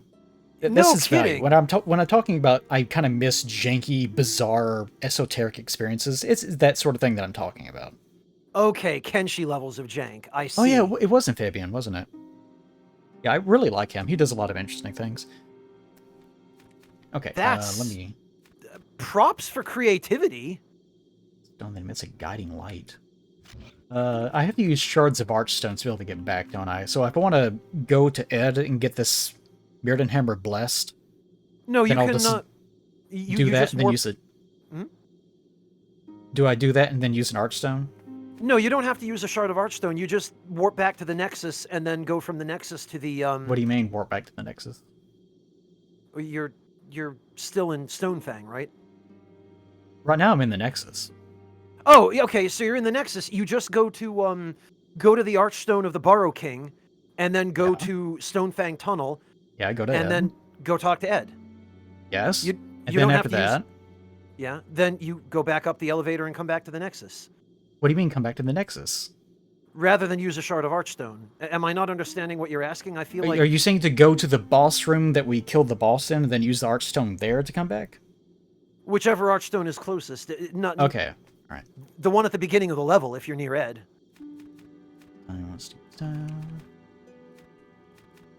The Archstone for the Armor Spider will take you to 2-2. Those don't weigh anything. Quasar, Nick made nugget people work his farm's industry. What do you mean nugget people? Nugget people. Or is this just people with no arms and no legs?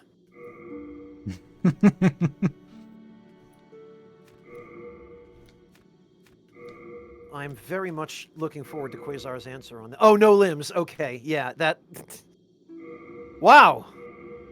Alright.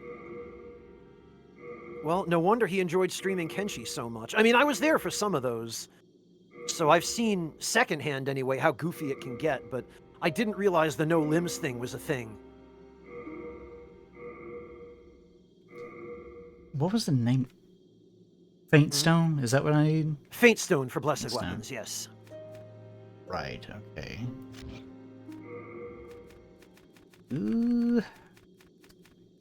This is another... I was thinking... I made some comments on that video I recommended about Monster Hunter. Actually, I didn't even recommend... What is the name of that thing? I linked it in my Discord. By the way, you can hit exclamation point, type in social... exclamation point socials, I think, and that'll list all my stuff. Also, exclamation point not Patreon, Discord for my Discord stuff. Where is it? It's up here. Yeah, okay. It's from Redatosker. Don't ask me to spell that. The video is called Why Are Monster Hunter Fans So Divided? It's a good video. Oh, Ratatosker. Okay, I'm familiar with him actually. All right. Okay, there you go. That's a good video, and I left some comment on how people have different takeaways for different experiences in the game and so on. With me and like Monster Hunter and FromSoft games, in any game really, I despise consumables and having too many items. I am very much on the side of I wish things would just be like Zelda games where you acquire one item out of like 7 and you just have the item forever and it can replenish at a you know, a bonfire or whatever it is, depending on what game it is. But otherwise, you don't ever have to worry about having to go out and farm more of it, or losing it, or having a big bloated UI where there's just hundreds and hundreds of things. But that's me. Not every game can function that way. So I would, if I were to make my own, like, Monster Hunter game, I wouldn't have any. But then it wouldn't be a Monster Hunter game, because that's not how those games work. Yeah, they rely very heavily on consumables or on replenishable consumables. You can't do that. So it's one of those things. If I privately, for me, made my own Monster Hunter game magically through the power of genies or something, then it wouldn't have them.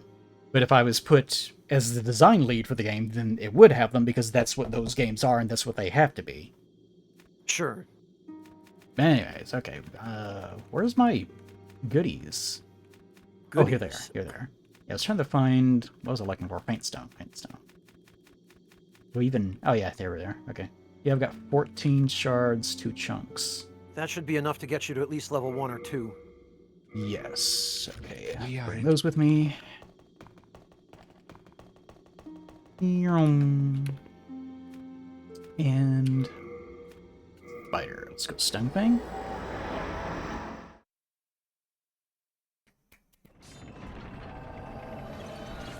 Something I learned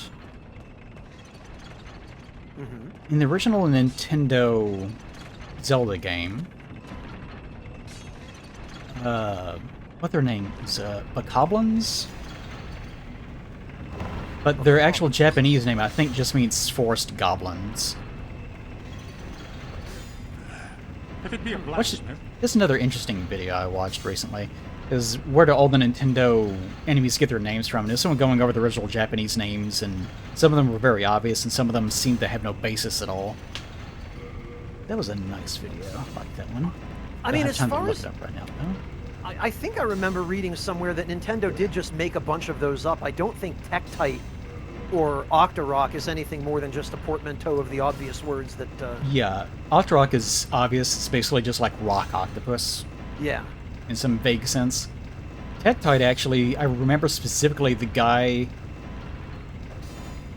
said if it is based on anything, it's some sort of implication that they might be aliens. But I can't remember what his rationalization was. He went over, like, some different Japanese words. Maybe I'll try to find that video, if I remember. Actually, I'll just do it now. Fuck it. Yeah, why not? What I'm doing is so important. Because it'll probably be one of the first things. I didn't watch it that long ago. Zelda? Although I watch a lot of Zelda videos, to be fair. Because I like watching people complain about it, and I also like watching people talk about them. Or enjoy them. Do you actually enjoy the Zelda games? Do you play them at all? Yeah, I like Zelda games. Okay. My ideal FromSoft game would actually probably be more close to a Zelda game than it would be a FromSoft game. Really? Closer to something like Ocarina of Time or Majora's Mask, you mean? Oh, yeah. One of the newer ones? Easily. Very, very easily, yes. Interesting. In what ways? In ways that I can't describe right now because I'm in the middle of looking for this. Oh, right, yes. I shouldn't ask you to process a complex thought while you're searching for a video link. Annie Austin released a video somewhat recently on where do Hyrule's rivers go. That was fun. Well, that seems innocent enough.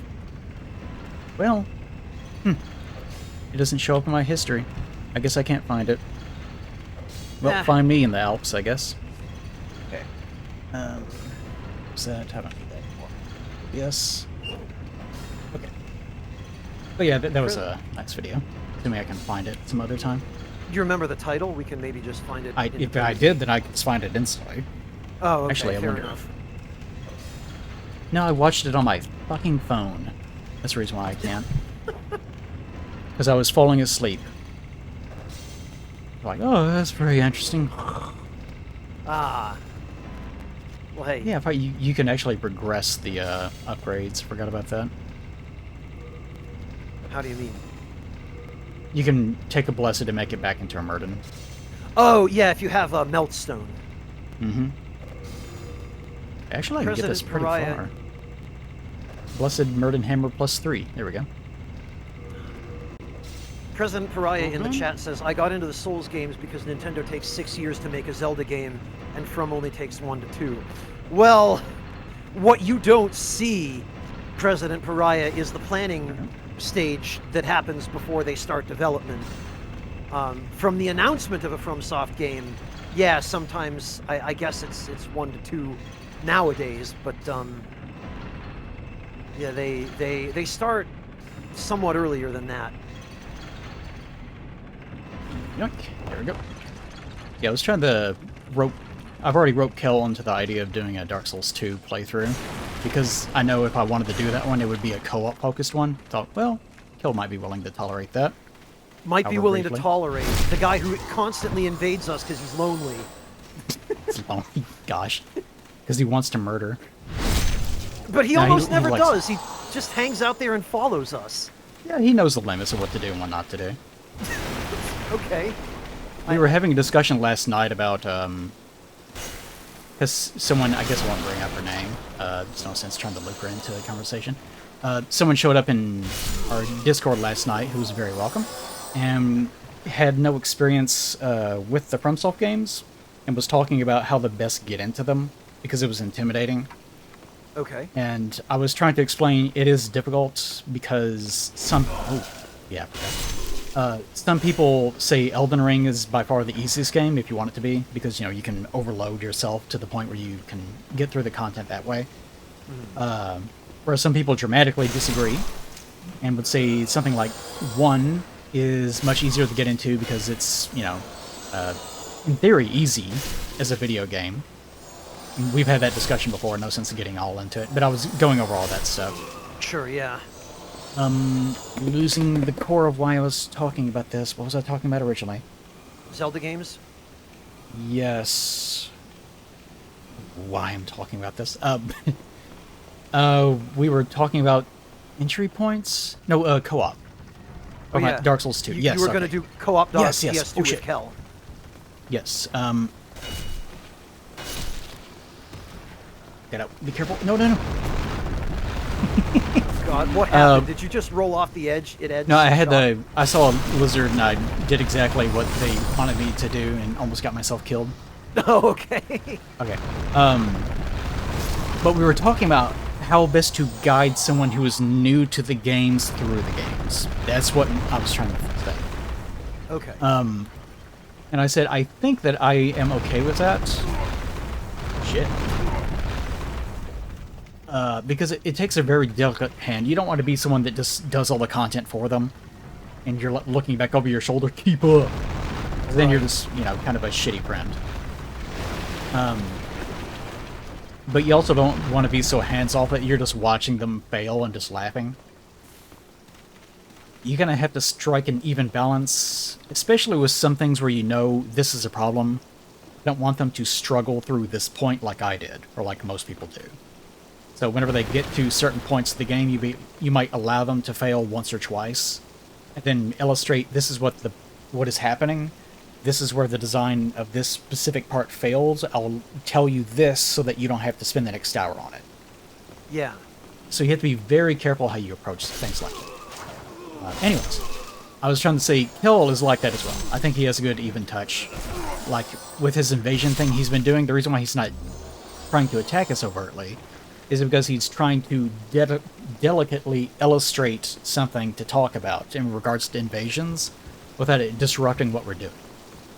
Oh, okay. I didn't realize that you two had planned it out in Well, advance we haven't. on that level of detail. It's something he had mentioned that I forgot about. Oh. And the reason why he was just sitting there, like I was saying, whenever he showed up the first time, he was sitting there in that tunnel for that point, to illustrate this is how you should approach invasions if you're, like, quote-unquote, a healthy invader. Mm-hmm. Because a lot of people show up invasions just, you know, stacked to the nines, just trying their best to make sure that it's as miserable of an experience as possible.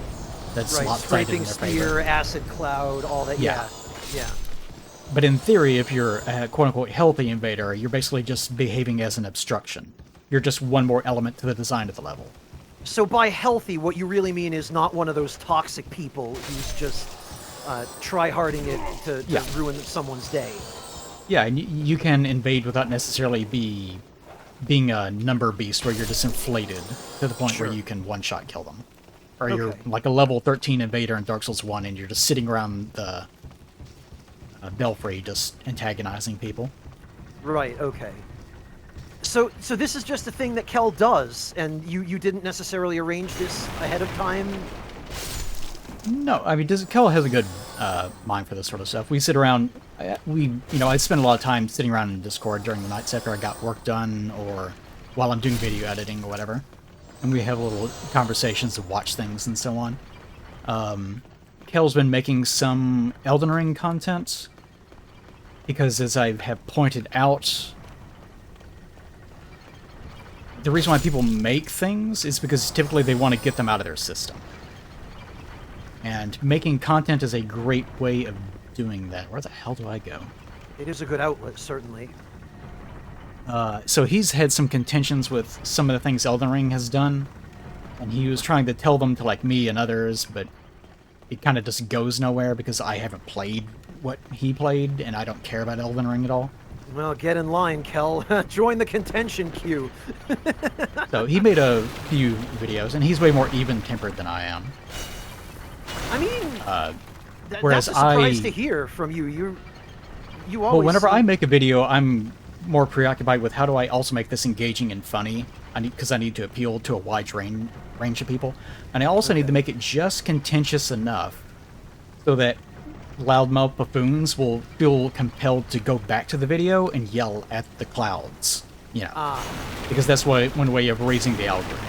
Right, so freaking sometimes, SEO. Okay. Yeah. So even sometimes whenever I don't really have that much of a problem with something, I'll make more of a big deal out of it, just because I know that people that can't read between the lines will get angry and raise the SEO, which is one of those annoying YouTube isms that I'm not terribly happy about, but yeah.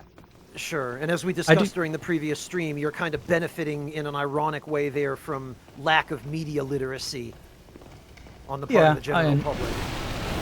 I won't mince words either. I do enjoy doing it as well. Well, that's because good. I'm a little bit of an asshole. Listen, man, you're talking to the guy who used to invade in this game at Soul Level 1 with a Northern Regalia in 1-1 and backstab people with the Thief's Ring and the Cloak spell and kill them in one hit right after they started the game. I was an asshole once, too. And perhaps still are. You never know. It's still lingering in there somewhere, waiting. Maybe for it its is, chance. but I've tried really hard to bury it, so I hope it's gone. Okay. Anyways, I grew point up, being, Kel. Where's the lever for this? Oh, it's over there. Point being, I was picking on Kel because I feel like he would have a good approach to doing a co-op playthrough. Being able to allow me to ramble and bitch while in the background handling things. And he sees things in a simpler way that I do, and so on. Go down. Very good. Well, I'm looking forward to that. I hope it goes well. Anyways. I Yes, was trying to among also... others. Sorry, go ahead. I was also trying to loop him into doing an Ocarina of Time playthrough. This is how we got to here from talking about Zelda. Okay. Because I really like the idea of doing an Ocarina playthrough. And there's something called Ship of Harkinian, which is basically just taking the original game, the N64 version of it, and making it so that it has twin stick support, because of course it was made for the N64, and the N64 only had one analog stick. And in addition to a few other things. So it really doesn't try to interfere too much with anything else in the game. Finally. Okay. It just tries to make it more modern accessible. But one of the things it also does is it allows you to play co-op. How? It just lets you play as co-op. You are sort Like of two phantoms in links? one another's worlds. It plays in the same way that like summoning does in this, in a sense.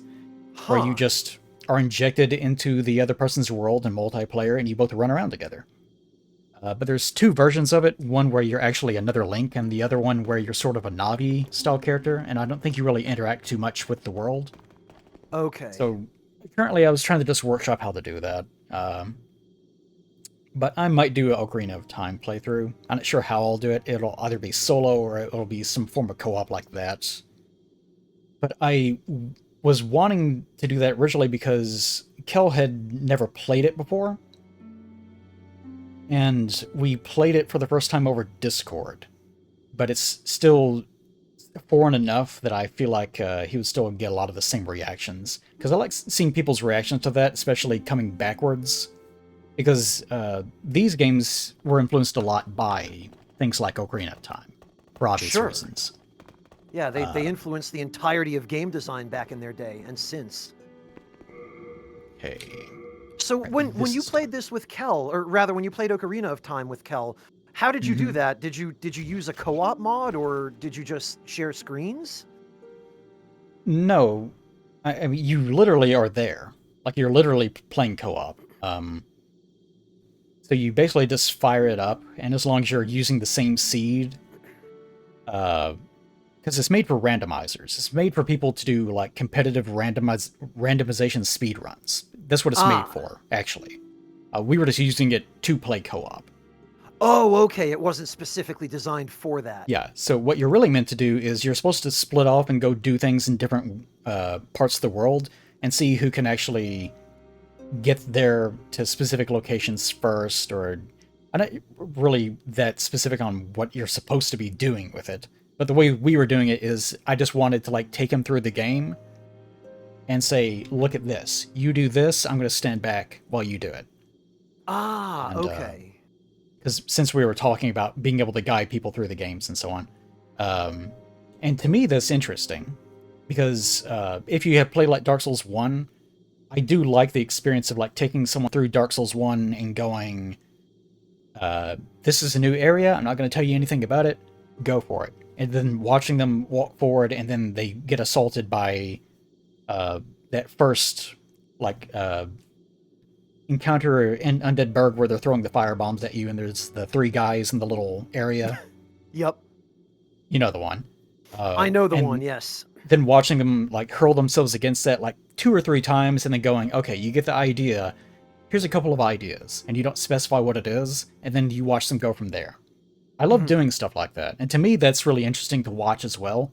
But some people I could understand having no interest at all in watching that. Especially if the camera is like back here and the maiden, for example, is the person actually playing, and I'm basically just watching from afar. I can understand that being something that is not compelling for some people. So I don't know. I'm not quite sure what to do about that yet. Well, I mean, Anyways. everyone has their personal taste. I don't think you're going to get around that no matter what, just because it's such a subjective matter, right? Yeah, I just like watching Zelda content like that. Same thing with like Dark Souls. There's specific games where if you can play through it once, but you have no interest in watching someone else play it. Like Monster Hunter, I enjoy engaging with Monster Hunter. I don't want to watch people play it. I don't care about that at all. I've been on both sides of that. Yeah, I can understand. Yeah, it just depends on the game. Anyways, I got my blessed stuff already done. All right. Are we going... Is there something else I'm missing besides my shirt? Your shirt. Well, the Oh, I need normally you would wear probably Saint Urbain's robes, which you can get in 5.1, which we've already done. Or I mean, you could go heavy armor with this as well if you prefer. If you're gonna stack a ton of endurance, but I really haven't decided. I was just trying to get my ability to wear stuff further up, so I can actually have a choice. Thanks to you. okay, Gal, yeah. but The if light you version wish of this I build would- uses Saint Urbain's robes and the Silver you Circlet for a haven't little bit got- more it is- MP, and then the heavy version is your favorite heavy armor, however much endurance you want to put in. Alright. Swollen Demon Soul. I forgot I can buy these. Yup. Really, the regeneration just from the shield alone, and the ring especially, is good enough that having a spell that also does it is almost pointless. Well, until you start taking enough damage to outpace the ring and the shield in your weapon. Yeah, you also need a lot of health for it to be that much of a problem, though, I guess. I mean, it depends on the boss and the enemy. Some stuff will still kill you real quick, but it's up to you. I mean, Also, just Here's- notice, you don't actually need souls for these, you just need the actual boss soul, and that's it. yeah, that was a nice thing about Demon Souls, was that for the unique spells, you just trade the soul once and you've got it. This is another thing I despise about FromSoft games. Hmm. If I use up the soul here to get this spell, is it... Is it going to be a case where there's a weapon that I can't get as a result? Or there a case where it's two weapons or so on? From the Adjudicator's soul, it's either one of the spells or the meat cleaver, and you're not going to be using the meat cleaver. Right. Is that the only one that's like that, though? No, there are a couple of others. The Dragon God's soul is the worst, because that turns into either Firestorm, Wrath of God, or... I want to say there's a third thing, but I don't think there is. I think it's just those two. Yeah, I've never liked that. I don't like the idea of forcing someone to go through the game multiple times to collect these things. Well, fortunately, you don't technically have to. Someone else can just drop you another copy of the soul. Yeah, and you can, or you can just, Yeah, Friendly Phantom Thomas, Thomas Glitch. I can't even remember how to do it at this point, but yeah, me something either. else But I yeah, can do. you can definitely do that here as well, since this was the version of the game that had it. Yep. But again, it's just one of those things where I wish it was just not even an issue. I never saw any value in that.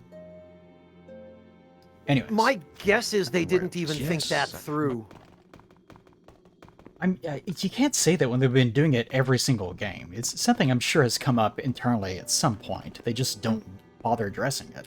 Well, my guess is they didn't think it through in Demon Souls, and then after Demon Souls, it became a case of, well, we've got to keep it the same. We've got to do it the same way we did.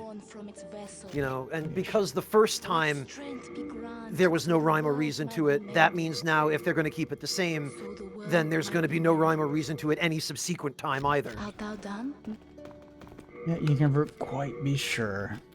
No, that's just my best guess, but knowing how FromSoft does things and knowing how they are about reusing elements and insisting on doing the same thing when it doesn't make sense, I suspect that's why. Thank God.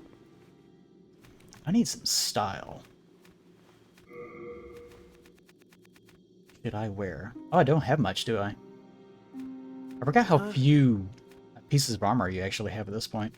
Demon Souls has the fewest fashion choices of any FromSoft game. I tell you what, it is almost refreshing. Really? Because, like, playing through Scholar recently, oh, God. It just, going through the menu, and there's just a million things, and you're like, I need this, where is it? I don't know. And then the argument is, we'll just use the box, but because they drop multiple things, like, okay, I have one of this. Did I already have this already? I need to go into the box and try to find it. Like, yes, I did, so I can safely get rid of this one. And you have to worry about upgrading all of them. It's just one of those things where I hate the UI bloat. It's just too much. I just want it to be a cosmetic thing. Sure, I can appreciate that. What was I doing? Oh yeah, I was trying to drop off of my crap. Reduce my load. I was... Yeah, having inventory load is another one of those more old-style simulation sort of game problems.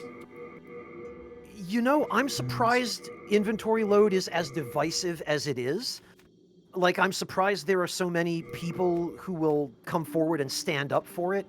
I've always hated it. It was always one of my least favorite things about Demon Souls. Yeah, I know you do. Well, it's one of those things where it's like having consumables and Monster Hunter for me, where I recognize what it's doing, I hate it, but I would never recommend getting rid of it, depending on the game anyways. For these games, I would say so, because it's too much going on. So I don't really value it too much in Demons, so I'm glad they got rid of it in future games. But for others, especially where you're meant to be going like down into a dungeon or wherever else, and trying to gather things and then carry your loot back without dying, then it's a very important function to have, even if I don't like engaging with it. Well, in those cases, it's a part of the core gameplay loop. Yeah, it's a crucial design element, so yes. Yeah, they need it. Yeah, it's just a type of game I don't really enjoy. Actually, talk about that. I released a video specifically about Breath of the Wild's durability system. Oh God, yeah. And it sort of intersected with that a bit, and I talked I can see why. at some small amount of length about that. What is the All God of Guidance for? Oh, the it's Radiance of Guiding Light. It's a key item. It's the glowing stone that hangs on your belt. It's essentially like the lantern. Okay, why do I have 20 of them? Oh, I'm sorry. No, Augite. I'm thinking the Augite of Souls. The Augite of Guidance is a Prism Stone. Oh, right, okay. I'll just have those around then. Okay, good enough. We Whatever. Okay, we have all that done. We've done 1-1, 1-2, 5-1, 5-2, and Yep. 4-1, and I think 4-2. Yep, and now 2-1. Yeah. Okay, so are we going on the 2-2? Entirely your call. Pick which one you'd rather go to, and we can take care of that No one next. idea. Wait, am I... No, we did yours as well, didn't we? Yes, Yeah. yes, we just did that, okay. Oh, boy. A lot to keep track of. Okay. Yeah. Actually, you make the call. Where do you want to go? Because I think I'm good. I think. Well, there are one or two things that I could use. Except the item that I want is the Ring of Magical Sharpness, which is in Latria. So I don't think we should really. I mean, Good let's old finish one of the Latria. areas. Yeah, let's finish one of the areas we've already started. Let's stick with the pattern and let's just do 2-2. 2-2? Okay. Yeah. 2-2. I'm going to... Wait, am I dead or... Okay, Yeah. I'm Are you gonna still want to go? human. You're human. Okay. I'll suicide then. Oh, okay. All right. I'm going to 2-2 then. All go right. get my I'll be 2-2. right there. And I will avoid walking forward because I remember there's a dirty little crystal lizard.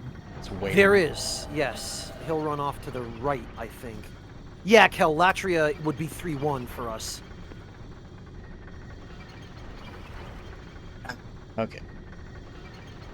Yeah, I think having the little invisible enemy you have to find in the level, that's an okay idea for the crystal lizards. There's probably some other alternative systems. It depends on how you're using it. Because in most of the games, it's there to bait you into killing yourself, which is something I don't value at all. Yeah, So, or into... I wouldn't tricking you replicate into- that. What other value does it have? Just an optional item, but it's one-time loss? I don't really value that either. I just don't like their system in general, I guess. Well, I'm quite sure I've seen something like it that's closer to what you're describing, although I can't think of what game it was in. But definitely some kind of enemy that's just invisible until you get close to it, but it doesn't move, and you just have to kind of go out of your way to find it. I want to say maybe Star Ocean, one of those games. It's hard. My memory is very fuzzy on this topic. I do like seeing oddball little systems in other games, but something like Star Ocean probably wouldn't be something I would ever play. Especially as I've gotten older, I've gotten where I don't really play games quite as often. Well, you've kind of got other things on your plate, considering how Yeah. you make your living. Yeah, commissions and all that stuff. Oh, I finally got done recording a video on why Miles O'Brien rules Star Trek. Miles O'Brien was in Star Trek? Yes. Really? The Miles O'Brien who was also a newscaster for one of those major news networks? That Miles O'Brien? No idea what you're talking about. We might be Miles thinking of two O'Brien, different- a character in Star Trek The Next Generation and also Star Trek Deep Space Nine. Oh, okay. Played by Colm Meaney. I feel like maybe we're thinking of two different people who happen to have the same name. Probably so. I have no clue at all what you're talking about. Okay, then probably we are thinking of two different Your things. guy sounds way less cool. He probably is. All right, my sign is down right past the Armor Spider Archstone. Right past it? Okay. Yeah, in Let's that see. little hallway right before the Crystal Lizard. Hope I don't trigger the lizard. Oh no, I'm it'll getting be. too close to him. It's like right at the boundary after the boss room. I hate these things. Which, the Crystal Lizards. Lizards. Crystal Yeah. lizards. Hate them. But as soon as I finally got the audio done, which took forever, because like even now, if I tried to record a video, I know I wouldn't be able to do it because my voice is kind of going out. But one of the things I do, like I'm hanging out in Discord, but I'm also working in the background usually. So I'll have to get into a rhythm of doing video editing work, which can be kind of a struggle sometimes whenever you have a video going that you're streaming for people, which is like a movie of people talking. Then you also have people talking over that, you know, discussing the movie. Then you have your own audio that you're listening to. And then you also sometimes have the audio of the video that you're pulling into the video editor, so you're having potentially 4 layers of people talking, which can drive you insane. I don't know how you put up with just me talking in the Discord call.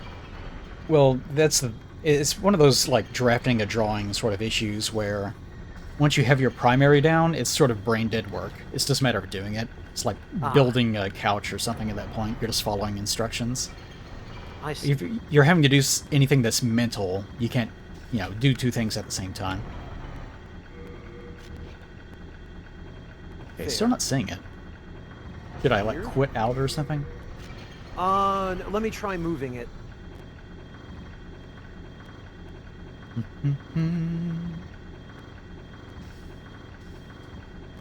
Also, I made an unfortunate promise that people were wondering when I was going to start watching Star Trek Voyager. And I said that I would probably start watching it after the next stream, which is tonight. So once we're done here, either I will start watching Star Trek Voyager, unfortunately. We'll start that tonight, or tomorrow. It'll be one of the 2. It depends on how angry I am, and how exhausted. Because it's Star Trek Voyager, so it might be too much all at once to endure. You're not a fan of Voyager, then? It's not amazing. It has a different value. You know how we were talking about jank games? Uh-huh. Star Trek Voyager is the Kenshi of Star Trek. Ah. It can be entertaining, but it can be painful. Yep, this one with Captain War Crimes. It sure is. Okay. Oh yeah, that's Pickard, isn't it? Captain Pickard? No. No, No. It's Janeway. Jane. Picard's oh, the good one. He's the Janeway. bald man. He's from the Oh, Next yeah, Generation. right. Patrick Stewart. Yes. Okay. It goes Kirk, Picard, Cisco on Deep Space Nine, then Janeway, then Bakula. Huh. That's a joke. It's actually Archer, Okay. I feel like played I'm by far Scott behind. Bakula. Gotcha. Thank you for straightening that out. I'm never had an opportunity to watch Star Trek as a kid. You can see your Phantom standing there with a bow. That's not me. That's probably Kel. I don't have a bow. Kel, get out of here. Yeah, my sign is right about where you're standing. I can't believe you've but never you- seen Star Trek.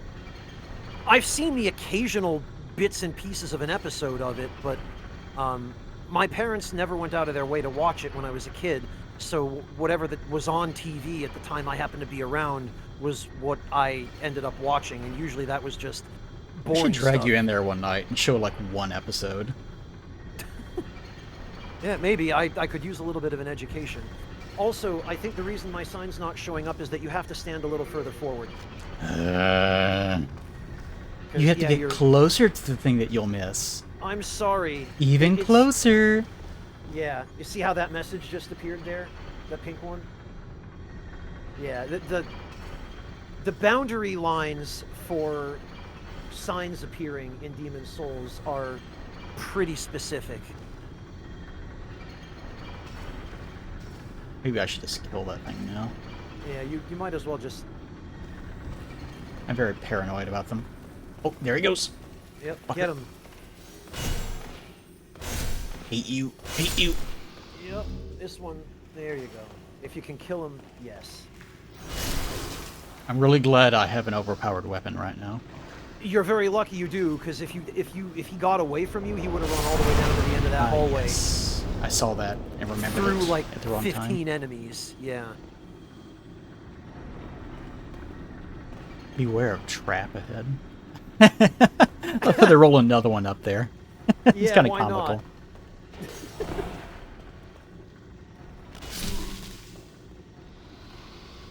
One of the things I was complaining about last night, about 2 specifically, because we were using halberds and commenting that halberds in 2 were actually really good, and they are.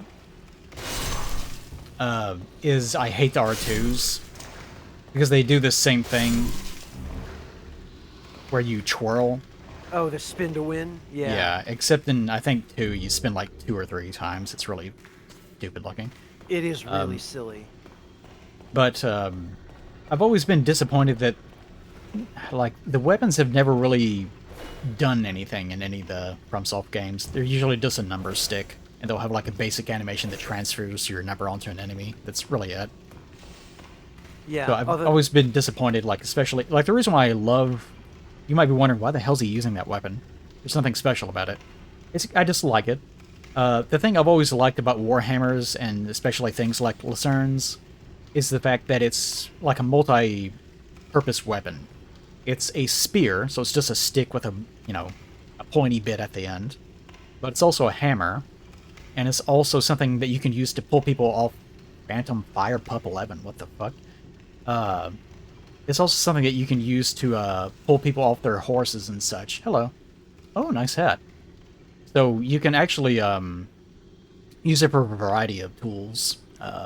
Use it if someone has like plate armor, if they have mail, if you want to like pierce in between their like visor or something, you can do that as well. Actually, this looks a bit like Zuli. The Zuli outfit. The hat. Yeah. Yeah. I do like the and witch hat that looks like that. Yeah, it is just a number stick. Might need to restart it. I don't know. Yeah, I'll try quitting to the menu and restarting, and I guess when this invasion is resolved, Oh shit!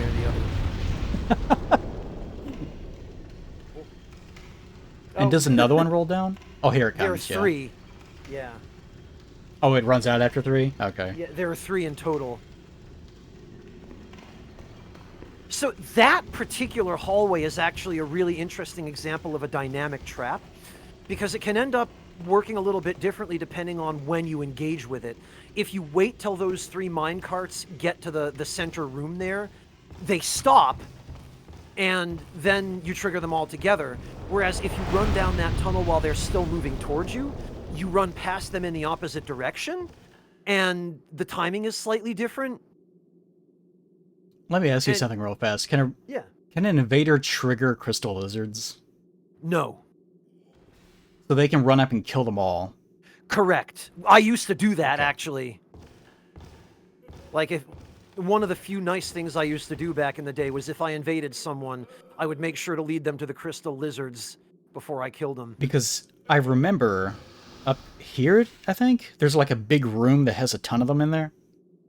Oh, the crystal lizards? Yeah.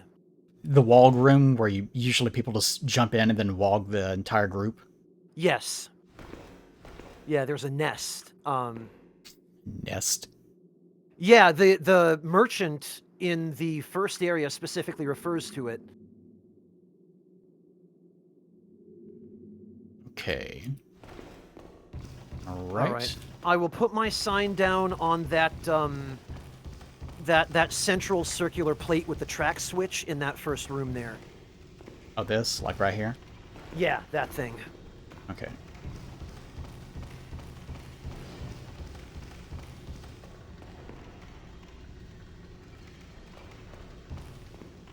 Love how sticky the enemy corpses are. Yeah, they do like to cling to the player character. Oh, here you are. There we go, okay. It was your fault. I guess it was.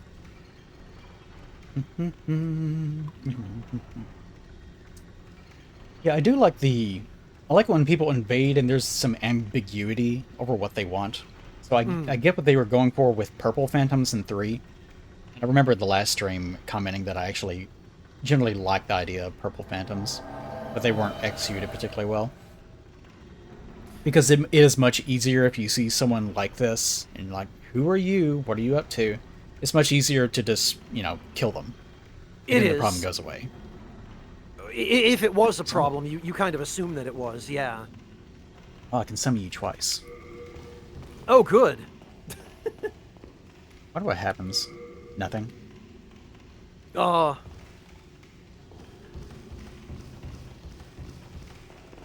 I like the animation of placing whatever they're called, not the not prism stones. The Augites of Guidance. Because your character, like, reaches down with both hands and gently places it. Like They they're petting a changed rabbit. that animation in the later games. Yeah, you just toss them on Yeah, the ground just- casually. Plop it down, and that's it. God, the ones in 2 make the worst noise. Okay, where are we supposed to be going first? So you have a supposed to go down choice. there? You can either choose the right path, which goes straight to the boss, or the left path, which goes through areas with items. Let's do the left path first. We've already kind of gone down there. Okay. We can also potentially put our new mysterious friend to work. Yes. Want to work. I'm gonna guess this is somebody in chat. Summoning failed. Yeah, Legion 247 in chat says, I never thought I see an invader helping people. Invaders can't really help people after Demon's Souls. Demons was the only game where, Yeah. for the most part, where invaders could damage enemies or interact with the world in any way other than by killing the host. Actually, I it guess looks that like... would be like the modern. If you were to reintroduce Purple Phantoms, that would kind of be more what it is. Yeah, but I feel like it worked better in Demons with just Black Phantoms being that.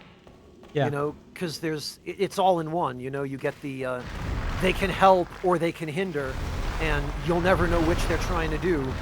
I wonder how you could do that. Oh, hello. Can't see. Yeah. This is what my camera was seeing whenever that guy was attacking. Yep. That's Demon Souls for you. Yeah, they design first and then think about how the camera's going to work there afterwards. Oh, this place. Okay. Yep, I think the camera was an afterthought in and of itself. Oh, right. It glows, but it's actually here. I remember Yeah. this. Oh, hello. Yep, so there's a friend over here. Okay. Sparkly little friend. Waiting for you. Sparkly friend? Yeah, one whom I just stepped on and squished. Oh, sorry, go ahead. Oh, okay. I thought there might be a sparkly friend and even ass-kicking. Well, there was, but I already delivered the ass-kicking. Delivered it. Yes. Special delivery. Yeah, I Ubered it over, you know. Door-dashed it. Soapstone. Cloudstone, okay. Yeah, there's Now- way too many different kinds of upgrade materials. There are, yes. Somewhere up here, there's a spot where we can drop down. Oh, here it is. It is right here. Yeah. And then There's the big this. explodey one there. Yeah. Oh, I didn't notice that. He's actually waving. Oh, Never patches? paid Yeah. Yeah, never paid Yeah, he's- attention to that. Trying to get our attention. So grab that item, but then come back over to this side to drop down, because there's another item down here. Okay. Safety first. Yup. Oof. I think that maybe a way of doing it. Let's drop here. Yeah. Yeah, okay, they link back up, so it doesn't matter. Looks like a Kel sign. Yep. Summoning failed. No longer able to be summoned. Oh, welcome back. Whatever your name was. I can't remember. Fire Pup 11, I think it was. Yeah, Fire Pup. That's what it was. Alright, well... Sounds a bit like a Mau Mau character. Oh, a little, yeah. Love that show. I've only ever seen bits and pieces of... Oh, It's patches, fun. you know... Oh, I'll have to check it out. Eh? Eh? Wow, you so much health. Such a big Yeah. boy. These bear bugs are just damage sponges. Oh, Oh. there's Kel. That's weird. It worked anyways. Even It after it worked said after no, you all. can't. Huh. Interesting. Well, There we go. Oh shit, forgot. Careful.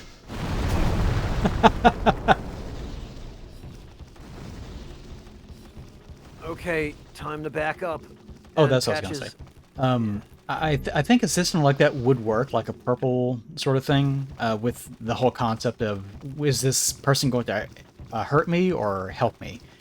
If they were in a sort of juxtaposition, like a Schrodinger's phantom, where they arrive, but you don't know what they are yet. And by attacking you, they choose a side. Ah, Something of that That's- nature. That that's might interesting. work. So you can't tell immediately from their aura or their color what they're going to do? Yes. You just know someone has arrived. Okay. And it could that's sort a of neat function like a idea. white stone thing, where they have a limited amount of time to do something. And they're either going through and killing enemies for you, or, something of that nature, or they have the potential to attack you. So they're also on a time limit of, they can't just hang around forever just to troll and wasting your time. They have to do something. Actually, I might think work. that's good because it's possible for invaders in many of the Souls games, this one included, to just stick around forever and harass you. Yeah, potentially. Okay. Now, where'd you go? Down toward where the Now, merchant is. Patches wants you to... Yeah, I can't drop down there yet. I'm trying to avoid dropping down unless I have to. Oh, you don't have to drop. It's you just follow the path down the cliff. Down the cliff. Wait, I remember having to, like, fall down right there to reach something. Oh, there's I think some ephemeral eye stones over there or something, but I'll show you. It's like... No, it's not here. No, it's you slide down the cliff there where Kel is, and there's an ephemeral eye stone. Oh, okay. It's been a But while. yeah, but there's down this way. I took out a crystal lizard down here. Gotta go this way? Yeah. And then we loop back around this way. There's a drop?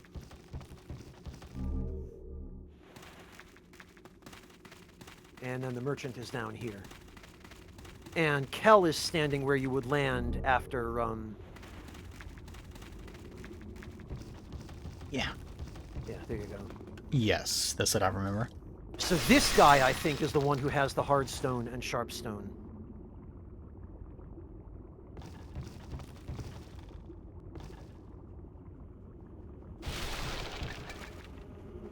Okay. And that's the path forward down there, I think. Yes, but it appears our invader wants to show us something. Oh, here come the...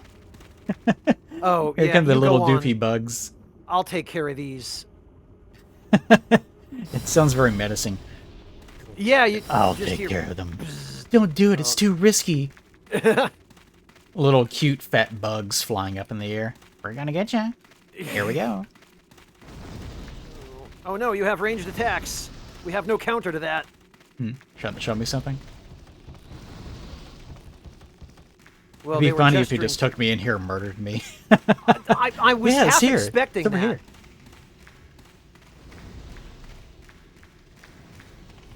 Whoa, watch out. There we go. Leading me pretty far back. Oh, they probably dropped some items for you or something. But we're going down the tunnel that has the explodey things, like the lights. Oh, okay. All right, well, I'll head back there then and follow you guys. It could be that they killed that room full of little Titanite guys, for all I know. Oh, yeah, they might have wiped out the crystal lizard nest. That's probably what it is. Because, yeah, I see that they've been leaving prism stones to guide you. I bet they took out Oh the no, nest. here come the Black Phantoms. Oh, okay. Damn, really fucked them up. Shit. They had a bad time of it. Ooh, they make sort of a nasty noise when they die, too. The Black Phantoms do? Yeah, they kind of sound like they're... I know they're not, but it almost makes it sound like they're made of a swarm of flies or something. It's really strange. Ah. Okay, now this is it?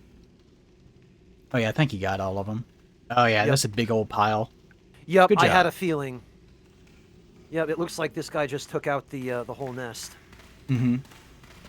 There's... Yeah, I better go get that first. Well, level. thanks, whoever this was. Oh, no. Aw. Oh, phew. Yeah, you look like you fell for a minute there. Sharpstone, Heartstone Shard. It's pretty varied, too. Yeah, mostly I think it's Hardstone and Sharpstone, but there might be some other stuff mixed in here. Yeah, that is a good demonstration of what invaders can actually do for you in demons.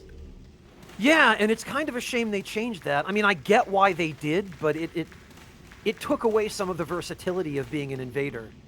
Yeah, and also I do enjoy the unknown of what exactly the person is going to do when they show up. Shit, did it Yep. again. Oh, I'm bad at this. Okay. Very carefully. There we go.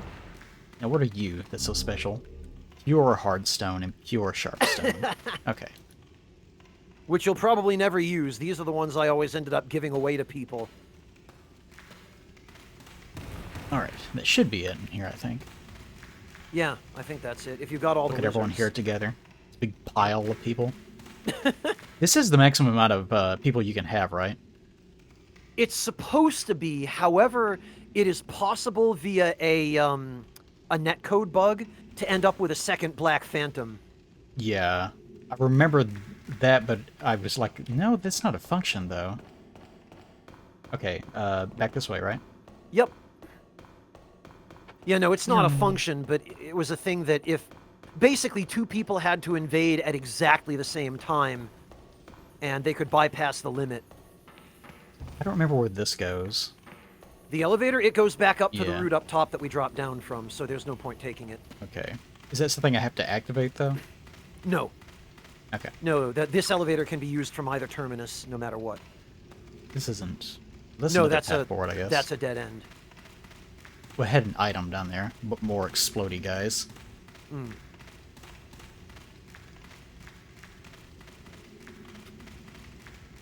Alright, well... Whoever this is seems to know their way around Stonefang, which is impressive, and I respect it, because this level is probably one of the most complicated and difficult to Very navigate. Yeah, we already killed that one up there, didn't we? Yes, So this trap doesn't actually work. correct, yeah. Patches will just go, oh, how did you do that? You! How did you do that? And then when... This is the first time I've spoken to him as well, so it has no context. I think that's a little bit of a minor flaw with how they handled this. Yeah, I think they just took the path of least resistance with having him respond if you'd already killed the bear bug. Yeah, it's fine. Dragonstone? Oh, there's another one of these guys up here. Yep. How dare you, sir? Hitting me with your rectal thermometer. There you go. Oh, shit, forgot. Run, yeah. Damn, that's a pretty impressive looking explosion, though. It is. And it has quite the range on it. Okay, it goes back up. Oh, it looks like This they're is trying to the- show you where to drop. Yeah, give me a second. There's one, yeah, there's one thing here. Renowned Hero of the Soul. Alright. Yep. And this is the Ephemeral Eye drop, I think. Yes. Ooh, wow, does not feel safe at all. Oh, Yeah, Dark Heater because- Shield. Yeah, you're standing on stuff that, you know, the planks are spaced 3 feet apart, but the ground is actually solid. Yeah, it looks like you're rocketing towards doom. Yes. Which, I don't know if that's deliberate or just a limitation. Honestly, it was probably just them noticing that you could slide down the hill. And they decided, let's put something here. Could well be. Oh, yeah. Doesn't this break your equipment if it hits you? Yeah, the acid does. And they have a special Oop. grab attack Oh. where, oh. They have a grab attack if you stand too close to them and try to block, where they bite your head.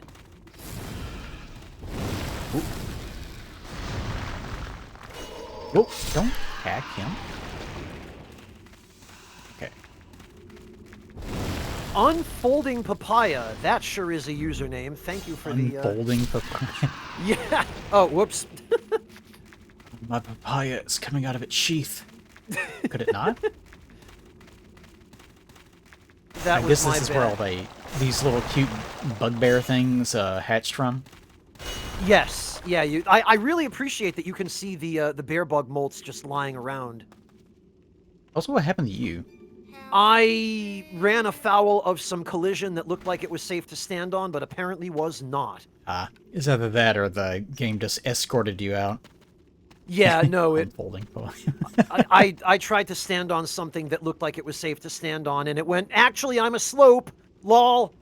Okay, was this the boss encounter, or is this just a new area fog wall?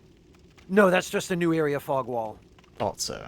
The boss encounter's not till much further down. I do like the sound that fog walls make in this game. Yeah, they did kind of change it in the later games, didn't they?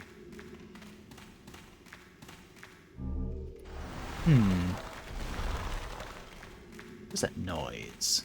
Is it Naughty Boys? What's this message? At some point, nothing. Oh, it's bear Wait, can you bugs. keep- Wow, this is so dark.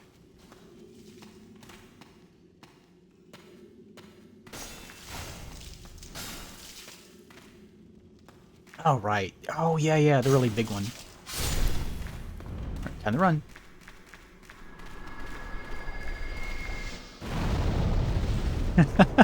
It certainly made a lot of light down the tunnel. Yeah, I have to say, as wonky as the rest of this stuff is, the way that they handle the light in this zone is pretty decent. Oh no, that's a torch. Okay. Yeah, I think they just needed the... Like, some of these areas, the problem with the camera, it's not really the camera necessarily, it's just that the tunnels themselves needed to be a little bit bigger. Yeah, a little less narrow. Okay. Oh, Well, hello. Kel, if this guy had wanted to attack us with a blue blood sword, Kel, he would have buffed it with cursed weapon by now.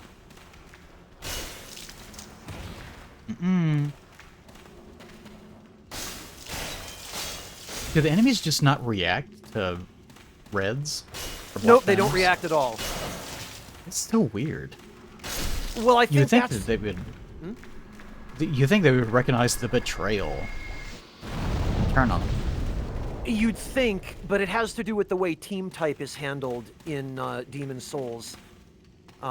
Basically, each unit is assigned a team type, and each team type has specified interactions hard-coded into it. Okay, I have vague memories of this. It seems like with that big one, you're really supposed to go around it or something? Because this area loops. You can go around it, but there are multiple paths through here, and one path leads to the boss, and there are a bunch of side paths that lead to treasure.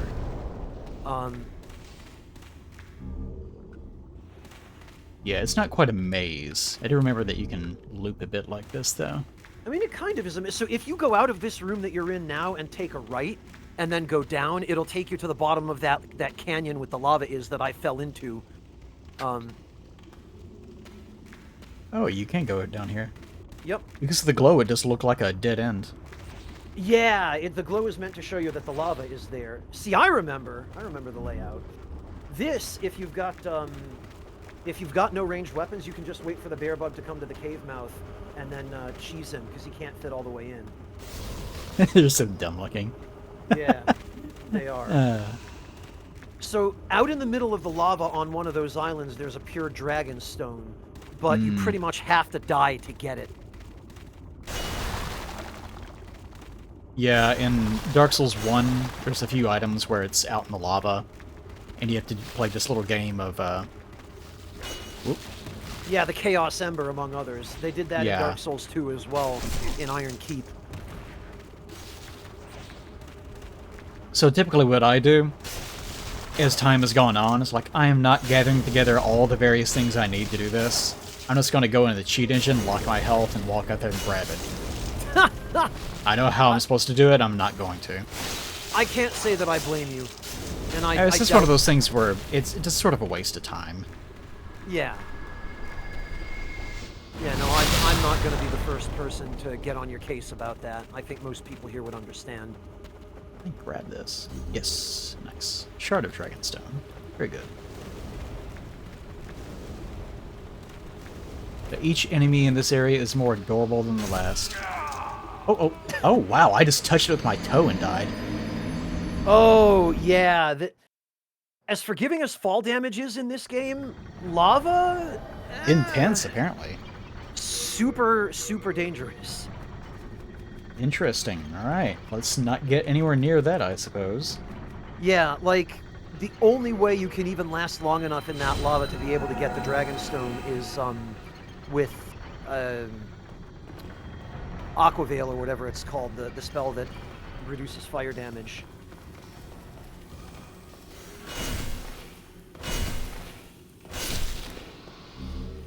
Damn, those wild guys are actually pretty resilient. The lizards? Yeah. Also, I really like the running attack on the Mirdan hammer. Well, yeah, because the running attack on the Mirdan hammer actually hits enemies that are really short. So it's good for something. I mean, that's really all a moveset is in these games. It's just a method of delivering damage. So you want a good poke, and you want a good, like something that covers a lot of range in front of you. That's kind of it. Yeah, you want something horizontal and something vertical, and you want the vertical to be able to hit high and low. Okay, that's good. Right. I'll wait on your sign here. Yep, let me head back up there. Oh, yeah, here they both are. Like two glowing eyes in the dark. Yeah, I'll put my sign a little further away from those so you don't have to walk into the danger zone and get blown up. That's a TNG reference. It's in the dark. Ah. Troy flying through space. One of these days, I'll catch up on all those references. Oh, hey, Vertebreaker, welcome. Holy shit. As long as I don't spawn in after you summon me, get my face blasted by an explosion. Yeah, I already get rid of him. Thank you. Alright, in that case.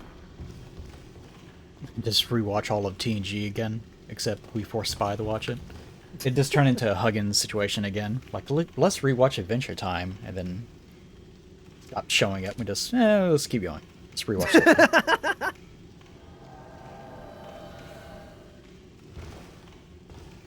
Alright, my sign is down.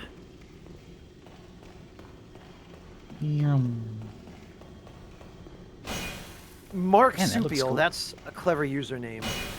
Marsupial? Marsupial. Oh, Marsupial, yeah. In chat, yeah. Yeah, that's the nature of Stonefang of 2-2 is if you take the right path, you can be at the boss in a couple of minutes if you just blitz through everything. If you take the left path, well, I hope you like mazes. Cheer bell.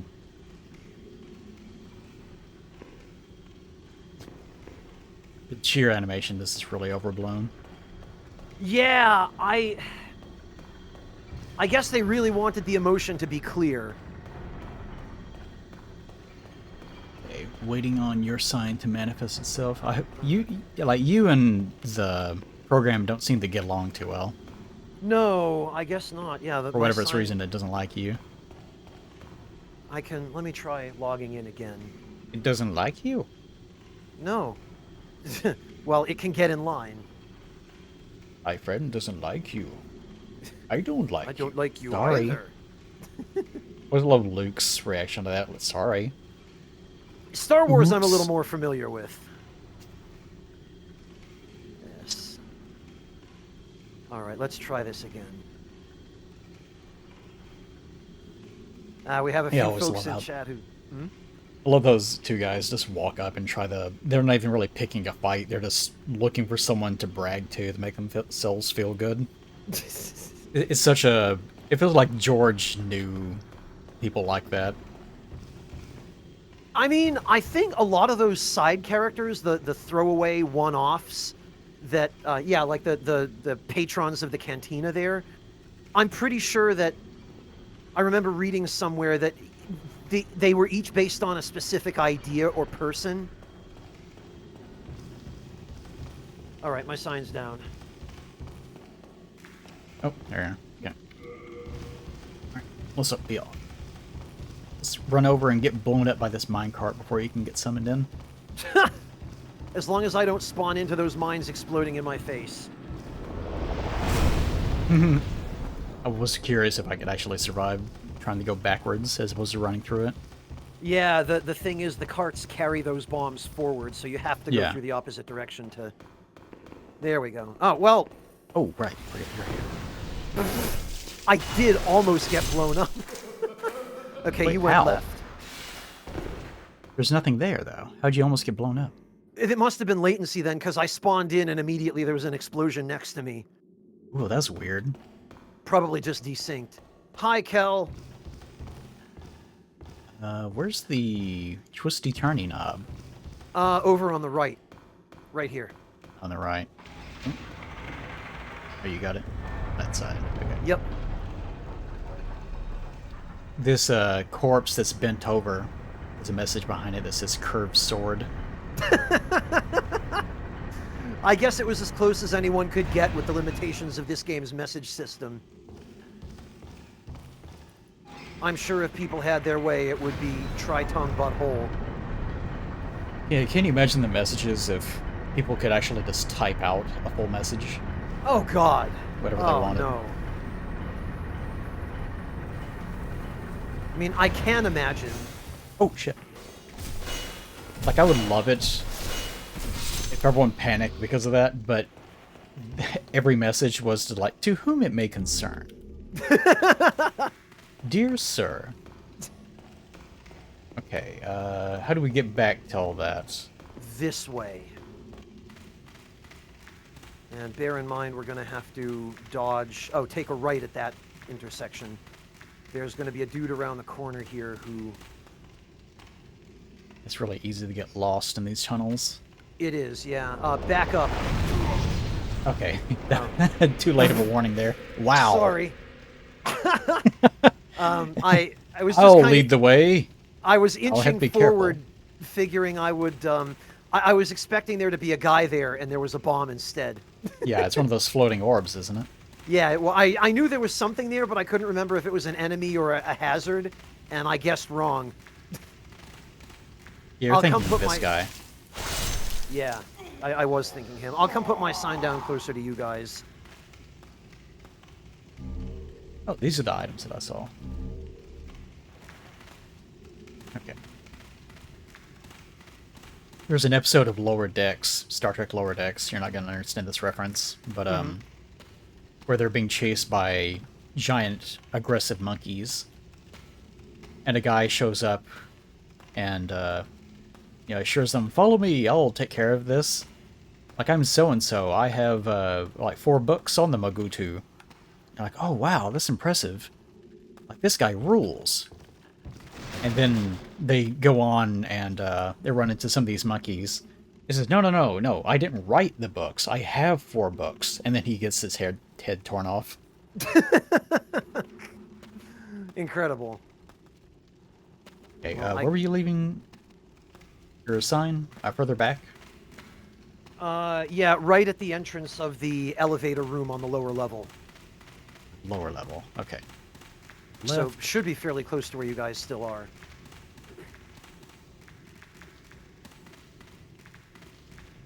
Turn this corner and straight ahead, I think. Yeah.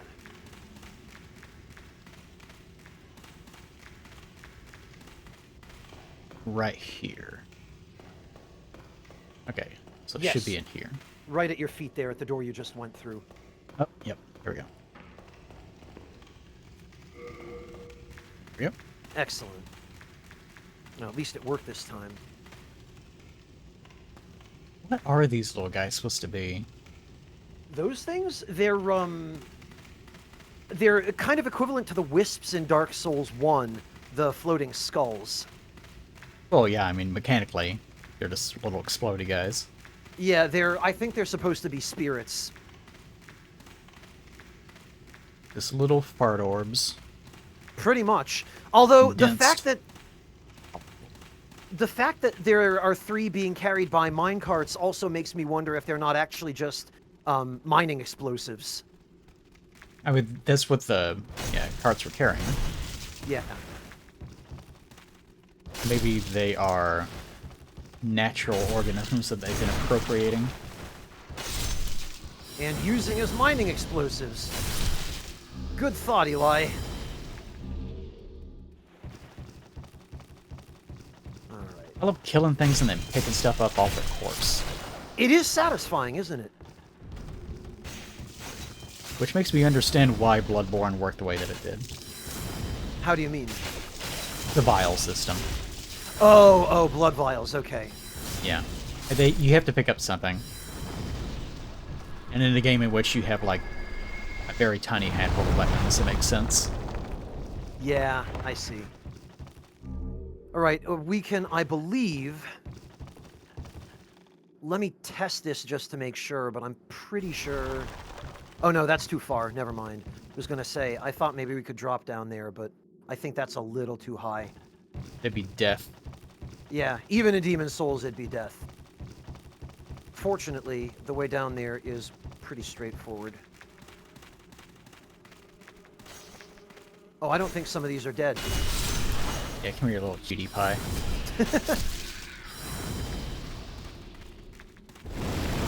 There we go. I don't think some of these are dead either. No. I do like a good enemy it tries to be threatening, but it's just adorable. You're not referring to the worms, surely? No. These things are more... They kind of just look like hard turds that have been dried on the sidewalk. Okay.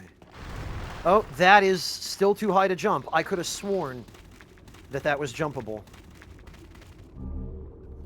Starting to doubt you, Spy. Starting to doubt you. Listen, it's been a little while, okay?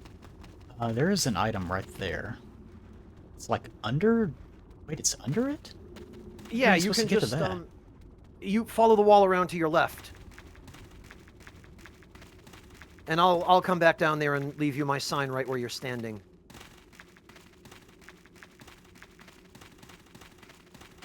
I kind of like that and kind of don't, in the sense of seeing an item that's placed in a mysterious position. Like, how do I get to that? And then you eventually figure it out. That's kind of rewarding. But if there are too many of them in one spot, it can get overwhelming. It can, and it also takes any of the reward out of it if the item just turns out to be like a prism stone. Yeah, it's something that was meant useless. to be obtuse enough to get you in a position where you can get yourself killed. Yeah. Which Elden Ring does a whole lot. There are a lot of items like that.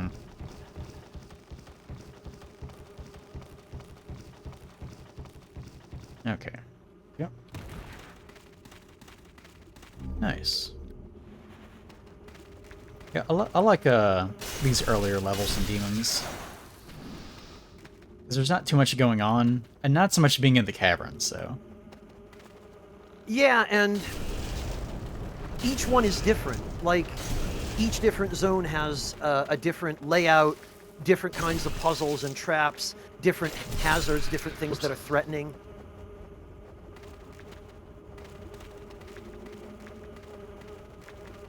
Okay. What's this here? How did you make this? It's blue, it's your color. Did you poop that here? Oh, his are yellow, apparently. Are you sick?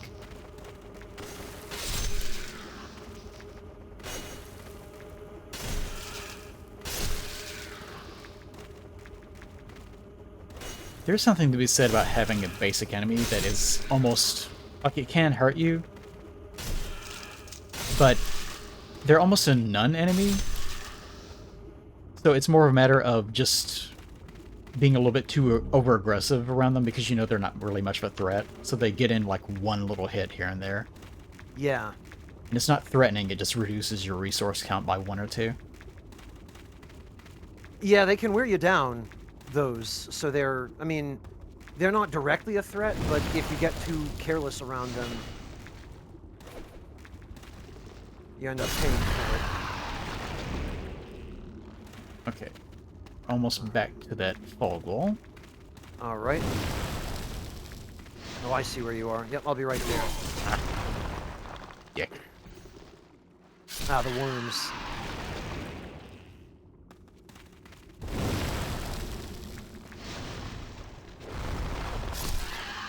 Oh, okay. That was interesting.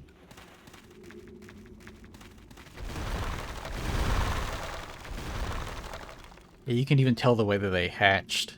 Nasty. Oh, the molts? Yeah. Mm-hmm.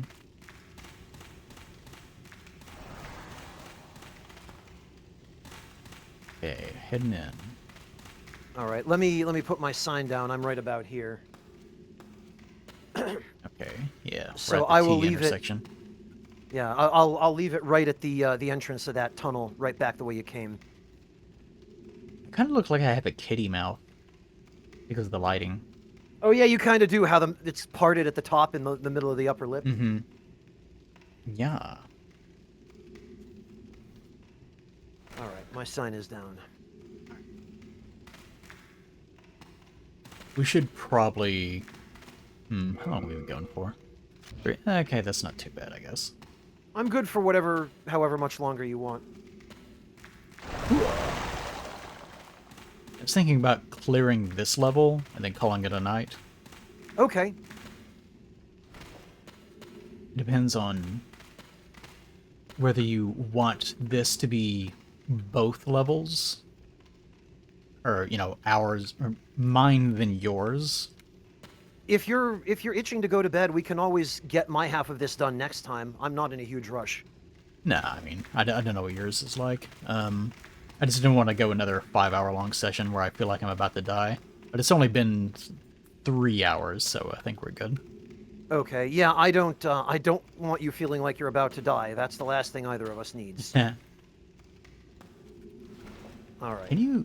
No, you can't. I moved my sign to where you are. And I see you and Kel, so... One nice thing about, too, is that you can actually use shields and halberds to poke. Oh, you mean you can use halberds with your guard up? Yeah. Yeah. It's the only way to actually use them as spears, which is funny. I don't know where the impression that halberds were not used as spears came from, considering that they all have spear tips. It's like the fact that it has an axe or something on the side is just so overwhelming of a idea in terms of its imagery that it breaks people's minds, and they think, oh, it was just a big axe. I've always thought that was more about game design flaws. Like, as far as I can remember, Demon's Souls is the only FromSoft game, or the only Souls game anyway, where you actually hold the Lucerne hammer correctly with the beak facing down. Mm-hmm.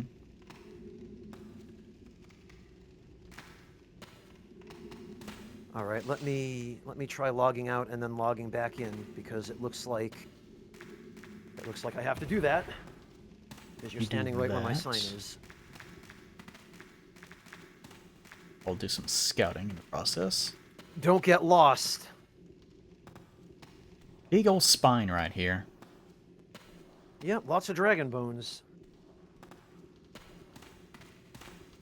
Oh, slowly turning.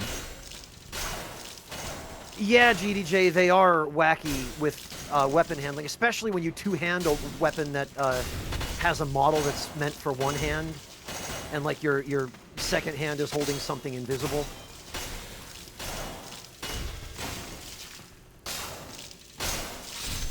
All right, you guys went toward the bear bug. Yeah, I'm going back now, though. Okay. I just Should knew I I could... put my ah, sign- there it is. Don't you dare move that. Alright, got it.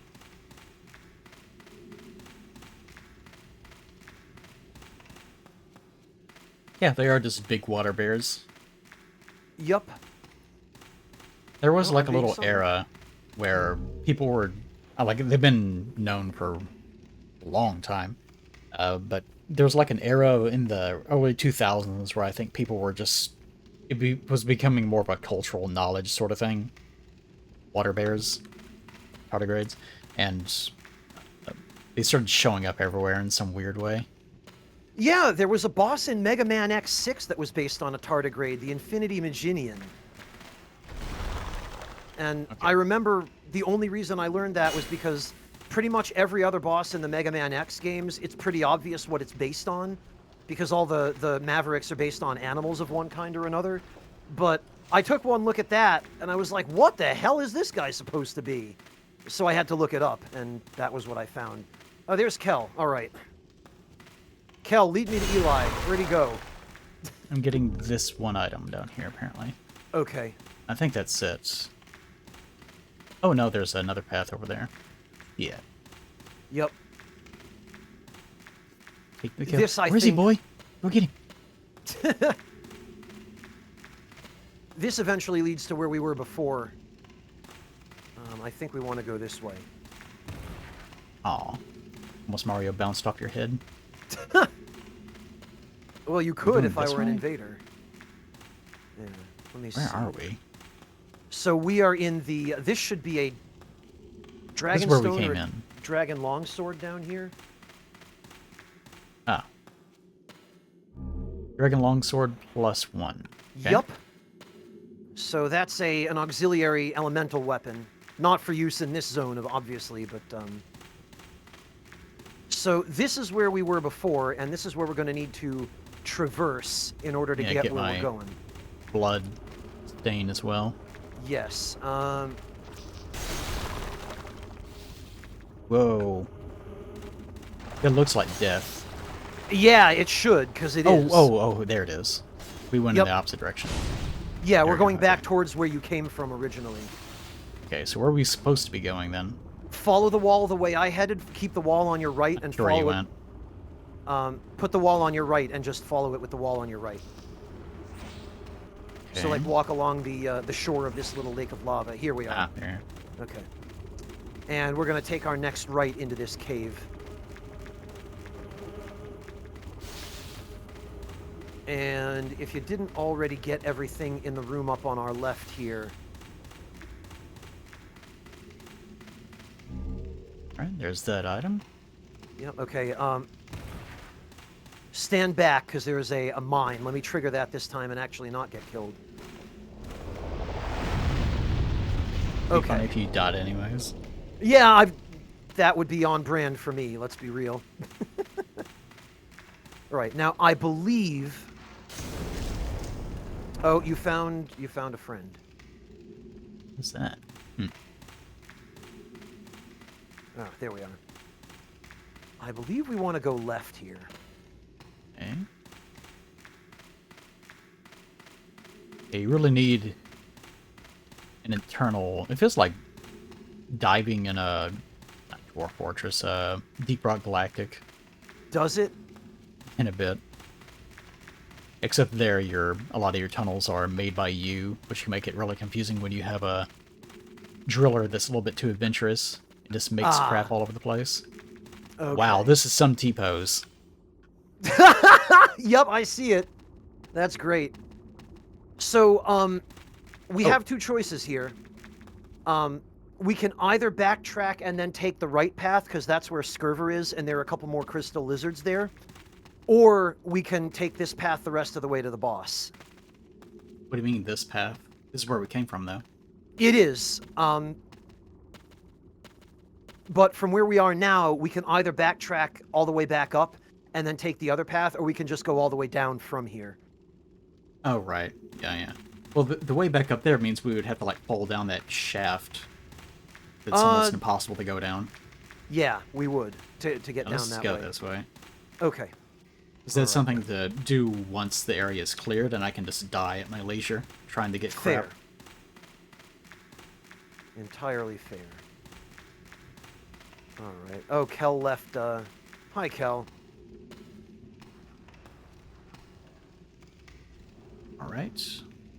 Okay. I want to say... Oh, God, yes, it is this way, because... How? Because there's someone there.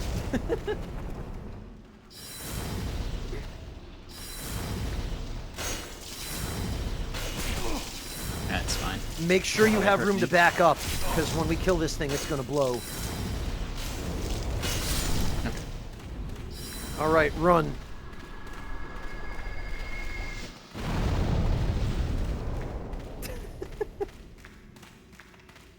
every time we kill one of these big bear bugs, there's always just something kind of exciting to me where we're all diving away from an explosion like in an action movie.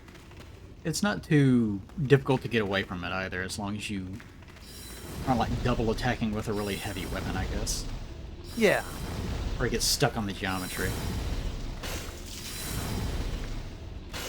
This one's gonna blow too, so I'm gonna back up and give you guys room. I think the world would be more interesting and maybe more friendly place if people exploded when they died. Well, it'd certainly obviate the cost of funerals, wouldn't it? Have we done that place? I think it's this way. Where'd you go? Oh, which way did you go? I back exactly where we were. Okay, yep, so... Yes, alright. That again? I thought that was the way to the lava area. Well, it is, but, I think to get to the boss from here, we have to go through that other cave. Okay. There we are. Doesn't this just lead to that place with the item that I retrieved? Then you fall down? Among other places, yes, but it should also lead...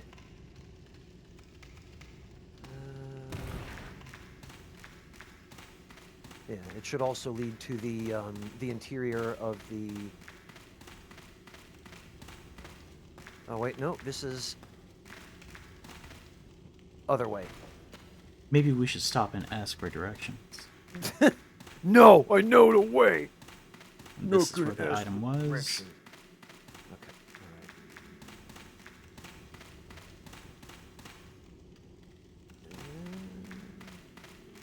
Yes. They said it's not this.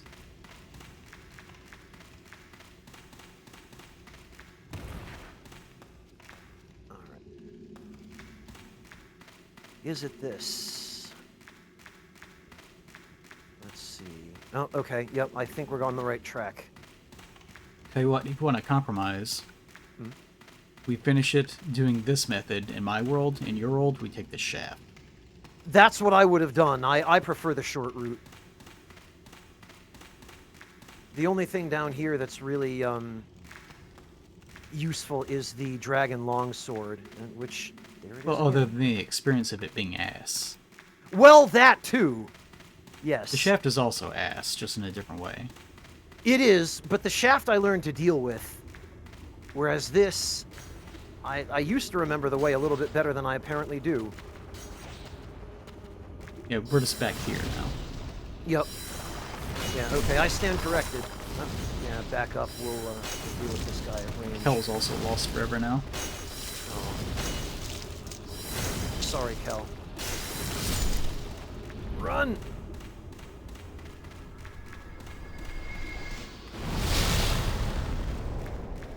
It'd be nice if setting off one of those things caused all of them to explode.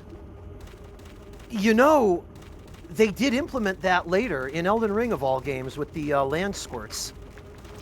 Land squirts. You talking about Yeah. whenever you use like poison cloud on one of them? Yes, yeah, they explode and then they poison each other, and the ones that get poisoned also explode. It's Kel's favorite thing to do. I mean, it is kind of fun. He would get upset whenever I went over there and killed them the normal way. No, no, let me do this. Let's try this way, because we went left last time. I'll be honest, I'm mostly crossing my fingers and hoping it'll come back to me. I'm just witlessly following you. That's fine. That will get us somewhere eventually. Okay, that's the entrance. Okay, this is the entrance. Yes, alright. Alright. Bloody hell. Okay, maybe I was right, and, And this just... yeah, so... This is... This is where the big explodey one was. Yup. And you go So... forward. We end up back here. We did. And I think that way's to the lava. This way's to Yeah. an item, I think. Yep. Yeah. And then this way gets us higher up. Yes, okay. Yeah, it's too bad the stones that you leave on the ground don't form arrows. Yeah, I mean, you can kind of make them in the shapes of arrows, but... Spy, I think you just went in a circle. I did, yes. But that narrowed down our route, so now we only have one other way we can go. So we went right last time, meaning we go left this time. Mm-hmm. Just eventually loop back around to the lava again. Yeah, what we want is to be at the room in the lava where... Hang on. Let me see. This is where a big explodey man exploded. I think, though, that there might be a third cave here. There's one in the middle that we keep going down, and then there's the other one that we originally came down. Yeah, this one. This is the one we want. And it looks like Kel marked it. There's a bunch of prism stones here. This is the one I was looking for. Okay, so that's the problem. I forgot there were 3. Hi, Kel. Yes, I know. You have the right to shrug. I won't even fight you. Okay, Spy. You don't Yeah. go anywhere. No, It looks stay. like... No, Kel marked Kel. this, so... Hell, you go, you lead. You go. You just played this, like, days ago. Spy and I will be in the back seat. That's fine.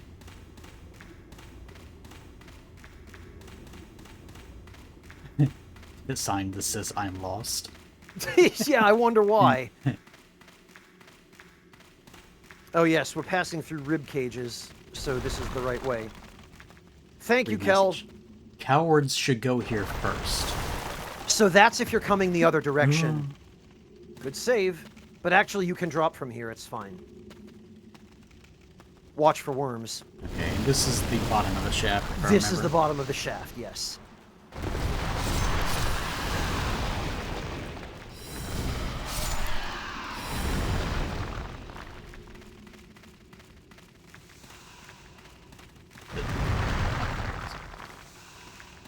Yeah, there is one thing I could collect here.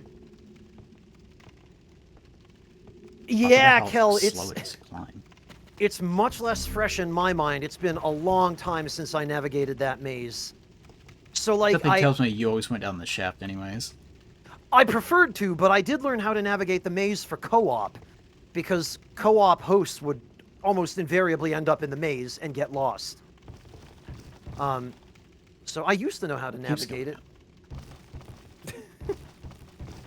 It does keep going up. Well, it goes up for a while, but only enough to get us back to that ledge we just dropped from. Yeah. And then there's It's a crystal curious. lizard up here. Or there was. Kel probably already killed it. My mortal enemy. Or then... And the Fists of God are around here somewhere, if I remember. They're down on the bottom level in the hallway leading to the boss room.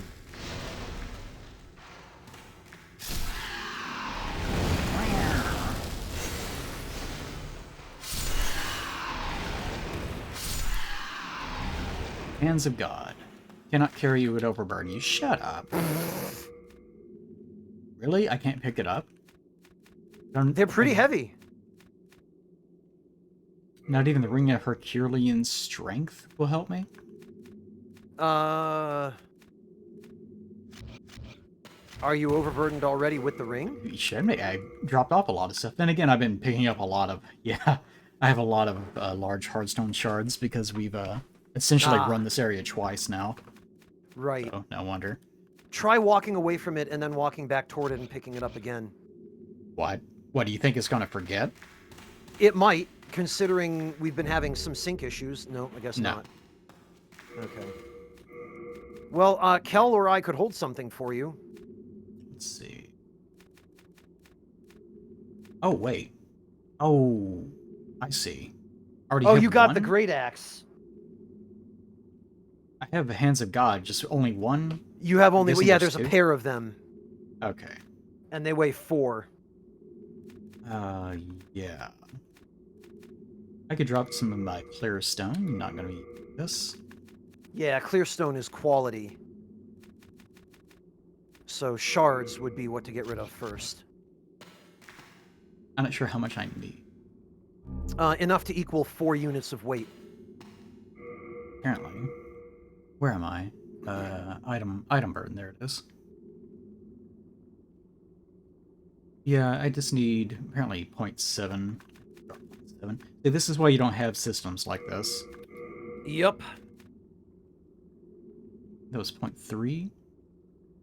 Each one of these weighs 4 units, the Hands of Gods, so... There we go. Okay. And you can pick up that. Alright, There you we're go. good to go. All right. Kel, that's all you. All right. You guys ready for Flamelurker time? Does that automatically go on the ground for you? I tried Yes. picking up another one from one of these worms, and I think it just automatically spawns it. Yep. Yeah, if you fail to pick something up, then it ends up on the ground visible to everybody. Yeah, okay. Alright. Hopefully there won't be anything... What is this? I have no idea what this was. An ephemeral eye stone, if memory serves. Enjoy, Kel. Alright. Now what are you? Flamelurker? Flamelurker. Oh boy. We're jumping forward in time. It's time to play Bloodborne, everyone. Alright, off we go. We can do this. Good thing I have my rally mechanic ready. Well, good thing you've got your shield, which you don't get in Bloodborne. That's what I mean. Since I'm a regen build, this is effectively something approximating it.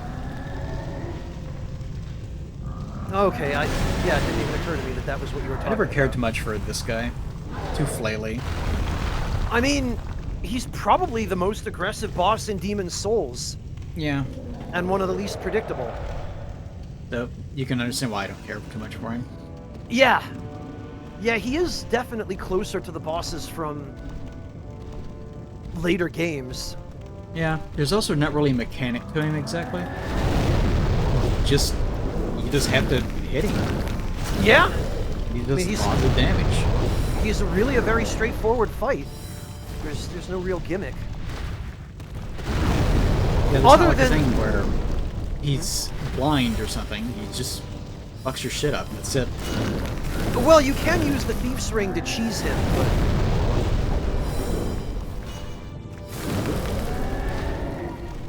Also, he keeps making Bloodborne noises. Yes, he does. In the sense of just things constantly screaming.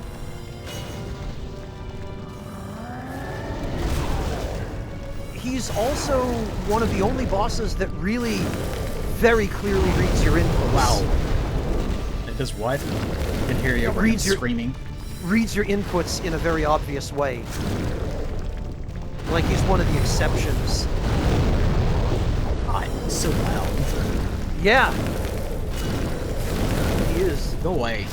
Go away, sir. Yeah, I Hey, still we hate did it. him. Well done. We didn't have a problem with him, but God, that boss. Well, fighting him solo is a whole different experience than what we just did. Yeah, there's a lot of rolling. I don't know if you can actually use a shield to great effect.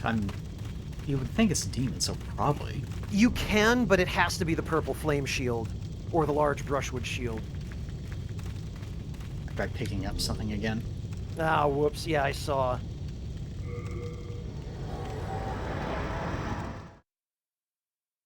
The stuff in the boss room isn't too important. I think it's some Dragonstone. Okay, get a chance to drop this crap off. I can. I might be able to upgrade this. Oh, wait. I Well, can't? Wizard of Diamonds, I've got some bad news for you. This was on PS3.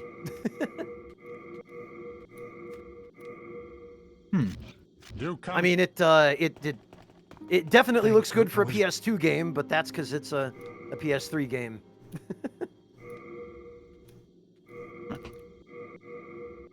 I do like the feeling of dropping off a ton of stuff and Oh, feeling I like, see. wow, I'm so much lighter now. Yeah, well, in this game, it's a particularly big relief because, you know, you've put in 3 suits of armor and 5 giant axes into storage. Let's drop that off. A Wizard of Diamonds, you knew. Okay. Okay. Should be fine. Okay, I'm good. We are in. Yeah, you're half okay. Can you upgrade blessed weapons at Baldy At Man? Baldwin, no, unfortunately you can't. It has to be Ed. Okay, so No I thought. interact. It doesn't work by Dark Souls 1 rules where you have to go somewhere to upgrade it, and then after that it's fine. Yeah, as long as you have the repair box or the smithing kit. Yeah. I need to throw myself off a cliff, don't I? Yes, but It's very strange that you can't co-op without being in soul form. I wonder why they decided that. again, I think it's one of those things that just didn't occur to them because they did change that in later games. We... So, how are you feeling at this juncture? Because As long as it's Shaft, we should be fine. okay, I just didn't want to go for a really prolonged period of time again. no problem. All Because right, both the I other just, VODs were like over 5 hours. yeah, I just wanted to make sure I wasn't keeping you up too late or anything. Yeah, this will be part 3, and I've tried to consciously make an effort to make it as a playthrough part as entertaining as I can make it, but eventually your energy just drops off. If you're It always trying to worked make it pretty- entertaining, why did you invite me as your guest? What am I doing here? It always worked pretty well for like up to like 2 hours usually for my old Dark Souls Let's Plays. Because after that, your like intellectual energy starts to really drop off, and you kind of just start doing what we're doing here, where we're just like, all right, kill this guy. There's this thing coming up, kill that too. Yeah, it varies a little bit. I find that sometimes I can go 5 to 6 hours before my intelligence starts to suffer, but that's on a good day. Okay, Armor Spider Archstone, I'll go here. All right. Forgetting anything? I don't think so. Kel's sign is already down. All right.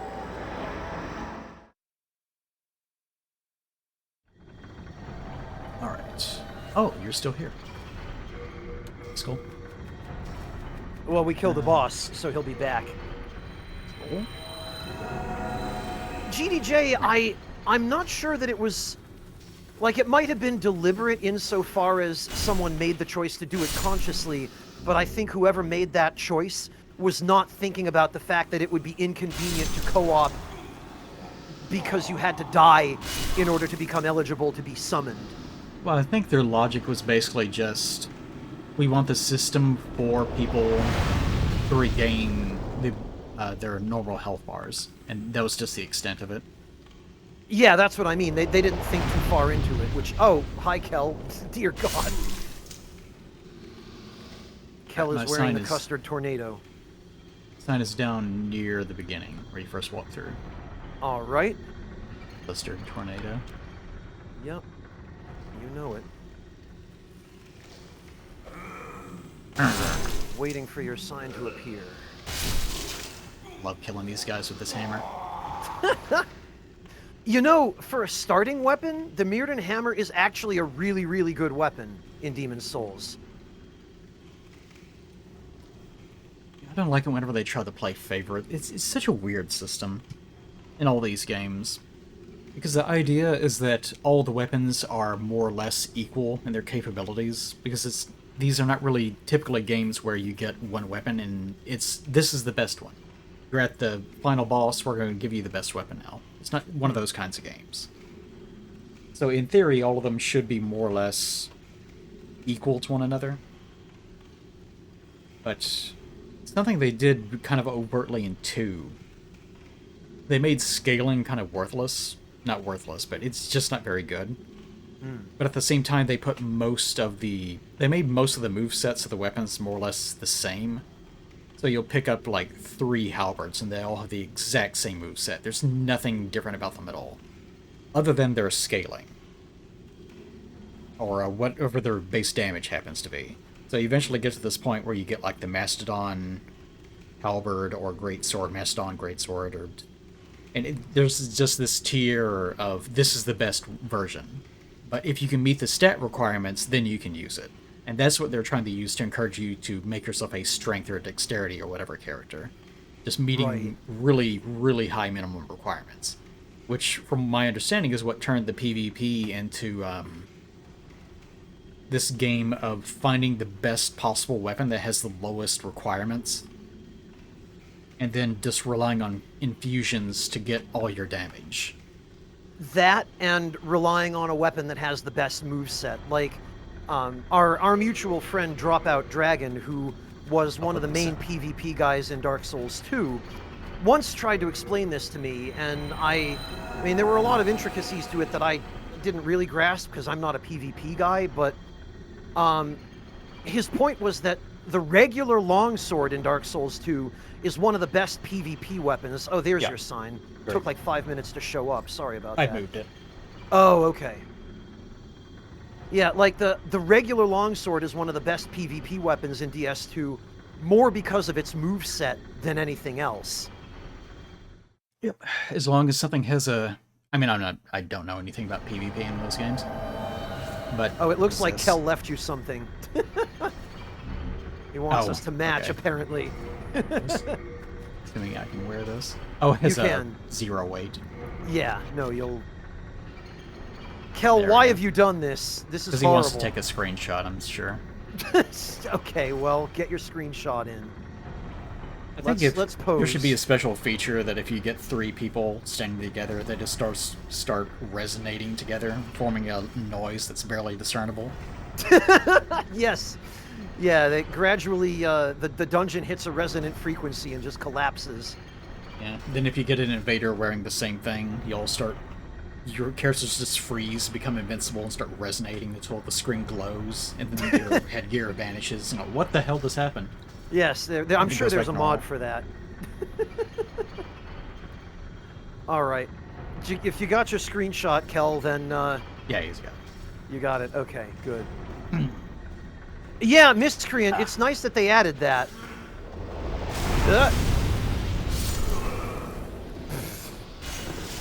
Totally forgot those things were there. God, it's so much harder to see. Yeah, I don't know what's happening. as if the camera wasn't bad enough. Now it's just this forest of giant yellow tornadoes. Yeah, I'm just relying on the targeting. Yeah, which is not very good in this tunnel.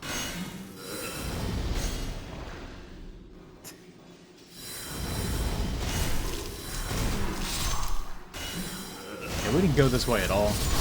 Killed a couple of these guys in the tunnel, that was it. Yeah. Yeah, totally separate rewards for this.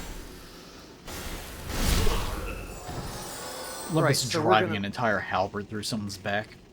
Yeah, why not? Right, so I will show you guys the shortest and safest way down. I'm not going to bother with items here.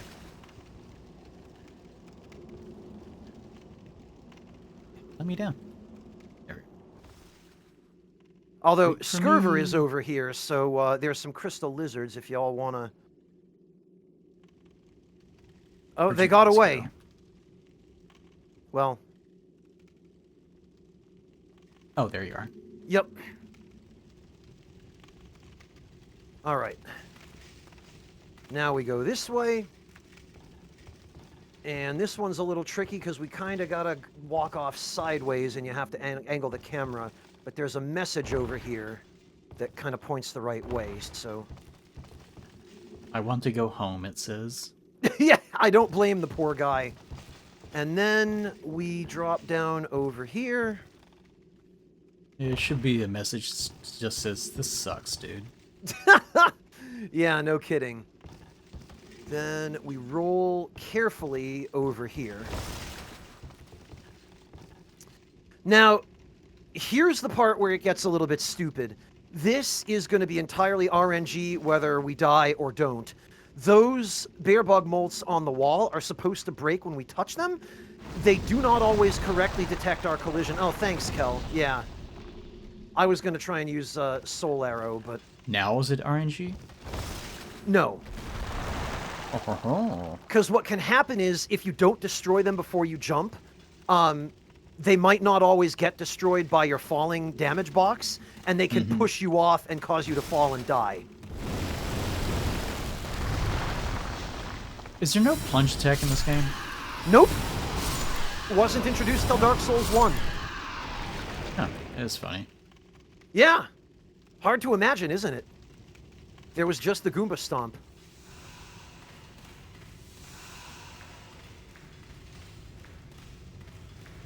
You can get out here pretty fast, especially compared to the shit we were doing. Yep, that's why I prefer this route over the maze. Yeah, but Kel and I are completionists, so the true answer is we have to do both. Anytime Well, you give us 3 options, we have to take all 3. If you I don't guess give us all 3, we will complain. Well, we did both, so we're covered. We all ready? Everyone good to go? Mm-hmm. All right. Well, triple tornado team is a go.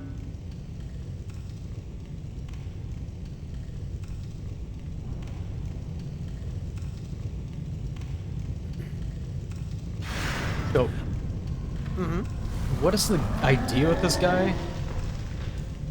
The idea with him is that he's just a demon born from fire. That's all he is. I guess he's never tried to break out before, and he just so happened to once he heard us walk in. Well, he didn't always exist down here. He came into existence because King Allant woke up the old one. Well, I mean, he was back there. Or is it Well- like Hulkamania rules, where he always puts on a new shirt each time he wants to impress us by breaking out of the stone prison that he's Oh, just in? I mean, presumably we're the first people to come down here since this demon came into existence. So he had no reason to try to break through that wall before we showed up. He really, really likes reading those inputs. Yep. He's the only enemy in Demon Souls that does it on anywhere near this level. Yeah, I guess they wanted him to seem like really impressive in terms of his agility. Well, they wanted him to have a countermeasure to ranged attacks, because without that, I mean, he really is a sitting duck. So I think more he's a boss they wanted to force you to fight in melee. Because, you know, he's really aggressive, he chases you down And constantly. he's a bitch. Well, with 3 of us he is, yeah. Nah, he's a bitch. Fuck him. Well, hey, GG, guys. Flamelurker. Indeed. More like turd lurker. Because he's in the toilet. 10 out of 10. Well done. Okay. Got him. Are you supposed to normally get the bugle? By being summoned by the old monk as his replacement for the Right. NPC. Right. Which- Technically you could still do, but it might be a little bit difficult. Well, you have to use the Archstone service for it, but you absolutely can that way, yes. Thank goodness I was. Okay, deposits. And I didn't collect anything that time with this. Okay, very good. Yeah. Yeah, Nice and all right. efficient. Yeah. I mean, it's amazing how much difference the right route makes, isn't it? Thou seekest then I do seek his power. soul of the Love mind seeking his which power. drives ether. You know, it's funny, the last couple of bosses before this were giving us a pittance of souls, Let but strength be that granted one so I the got world might be 42,000-ish. ended. So the Although I think you get more as a host than as a phantom. Blessed scales with faith, right? Yes. Where's Salt? I'm gonna look that up real fast. Come here. Oh, I think if you're worried about a cap, I believe the first one is at like 40. So you don't have to Yeah. worry about it for a while. Okay. But I was thinking about what level I'm going to end up being at. Because if I do like 40 Vit, 40 Endurance, and 40 Faith, then it's going to be a lot of something, whatever it happens to be. Yeah, although for matchmaking purposes it doesn't matter. The Archstones do away with matchmaking conditions. Okay, Vitality soft caps at 30 and 50. Endurance stops at 40, although your As quick always. load keeps going up, apparently. Alright. Intelligence is weird. It's like 18, 24, 30. Yeah, I'm glad I don't have to deal with that crap. That's You don't because you wanna get do that. spell slots at those thresholds, yeah. Yeah. I don't like this system. I like this system, but it's fine. It's fine. Okay. We'll make do. Okay, damage scaling soft caps at 30 and 50, same as vitality scaling for strength, dex, magic, and faith. Alright. So let's aim okay. for 30. I guess 40 was one of the later games. I get them all mixed up. It's been... There's so many different soft caps. It is agony. Okay. Yeah. Make it 27. the main Metal the maiden kind of complains, but are you done? Yeah, sorry. Okay. That went fairly well. It'd be nice if we could just like blast through multiple levels in one stream, but I don't think that's going to be happening. No, but I That mean, was we what? did... That was 2-3 that we did? 2-1 and 2-2. Yeah, actually, Yeah. we did the entirety of Stonefang today. Yeah, that's true. There's nothing after that, right? After 2-3, there's the After Dragon God, Flamelurker. but there's no level. Wait, say that again? After Flamelurker, there's the Dragon God, but there's no level. It's literally just a Oh. stairway to the boss arena. Yeah. Yeah, because you have to have like a greater demon soul or something to be able to go in? An Archdemon, yes. Yeah. Okay. And the Dragon Alright. God is either the easiest or the most annoying place to get an Archdemon's soul. Depending. Okay, that's fine. So next time we could probably like finish off 1 or something. Okay. And we haven't done anything at all in 3, have we? No, not Latria. We haven't touched that. Yeah, that's gonna be something. It is, but we'll manage. And Actually, as a faith build, Latria is a place where you could really make use of anti-magic field. Because now that we're running this game on hardware that is not a PS3, anti-magic field will not crash all our games. okay, yeah. So actually all we have left is like the final level in 1, I think. We've got And- 1-3 and 1-4, because Boletaria has right, the extra yeah. stage. 1, 3, And 1, then- 4. We have 3 in its entirety. We've got 2-3, which is We Dragon just did God. 2, 3 though. Oh, right. Yeah, we did That's 2-1 not really and level. 2-2. I'm just counting like levels that would take a while to actually get through on a stream. Gotcha. Yeah, we've so got it's all just- of Latria. Yeah, all of Latria. We got the tail end of 1, and we have the tail end of 4 and 5, right? Did we finish 5? Did we fight Astraea? I don't No, remember. we have not. We haven't. Okay, so then, yeah, there's 5-3 and 4-3, both of which are really short walks to the boss, actually. So You know what would be nice if this is another hindsight thing, but it'd be nice if these had like little orbs or something that lit up over the archstones to show you what your progress was. that would be really handy. Yeah, I mean, the next best thing is you can examine each archstone and it'll just tell you which ones you've completed. I mean, it's but- not a big deal, but it'd just be Yeah. one of those little nice things. It's not Yeah, a little important, though. visual indicator would be nice QOL for sure. Well, here, so yeah, I think we're actually... It probably takes like 2 more streams and we'd be done, I think. Yeah. In theory, I say that now, but again, that is in theory. Well, Flash forward to Demon Souls Part 15. you never know. Yeah, it's fortunately Demon Souls really isn't that long of a game. It's more long if you want to make it long. Yeah, like I think it has the shortest speedrun time of any Souls game. And I mean, a speedrun is obviously an extreme case, but even if you're just rushing through, you can clear it in like 5 or 6 hours. Stone to Ephemeral Eyes and Pure Faint Stone. I talked to the lady. She gave me stuff. Oh, because you have high faith. Yes. Faith over 20, I believe, triggers that. Ah. Okay. Eventually get second chance. Now, what'd you say? Miracle. Yes, Is this the I only said miracle what- guy? There's Saint Urbane. Oh, that is Saint Urbane. I remember a caster being over here somewhere. You know, Saint Urbane is the only one who handles miracles. There's Yuria the Witch, whom we have to rescue in Latria, and then there's Frake, whom we also have to... Or, I'm sorry, What do you Yuria want? we I rescue in haven't- Boletaria, Frake we rescue in Latria, and they both What do you hang want? out I over haven't- here. Frake replaces this magician dude, and Yuria has her own little spot where she sits. I'm sorry, no, And- actually, Frake doesn't replace the magician. They all just hang out. Whoever this guy is will not talk to me. I'm guessing because I don't have high int and I have Yup. high faith. Intelligence under 10, I think, will result in the "you're too stupid" dialogue from the magician. You know, I hate that stuff in all these games. Yeah. Especially, like, I understand it here to some degree because you can't re-roll anyway, and that's not the experience they're going for. But especially whenever they get to the era of giving you the ability to re-roll, because they finally accept the games are really bloated.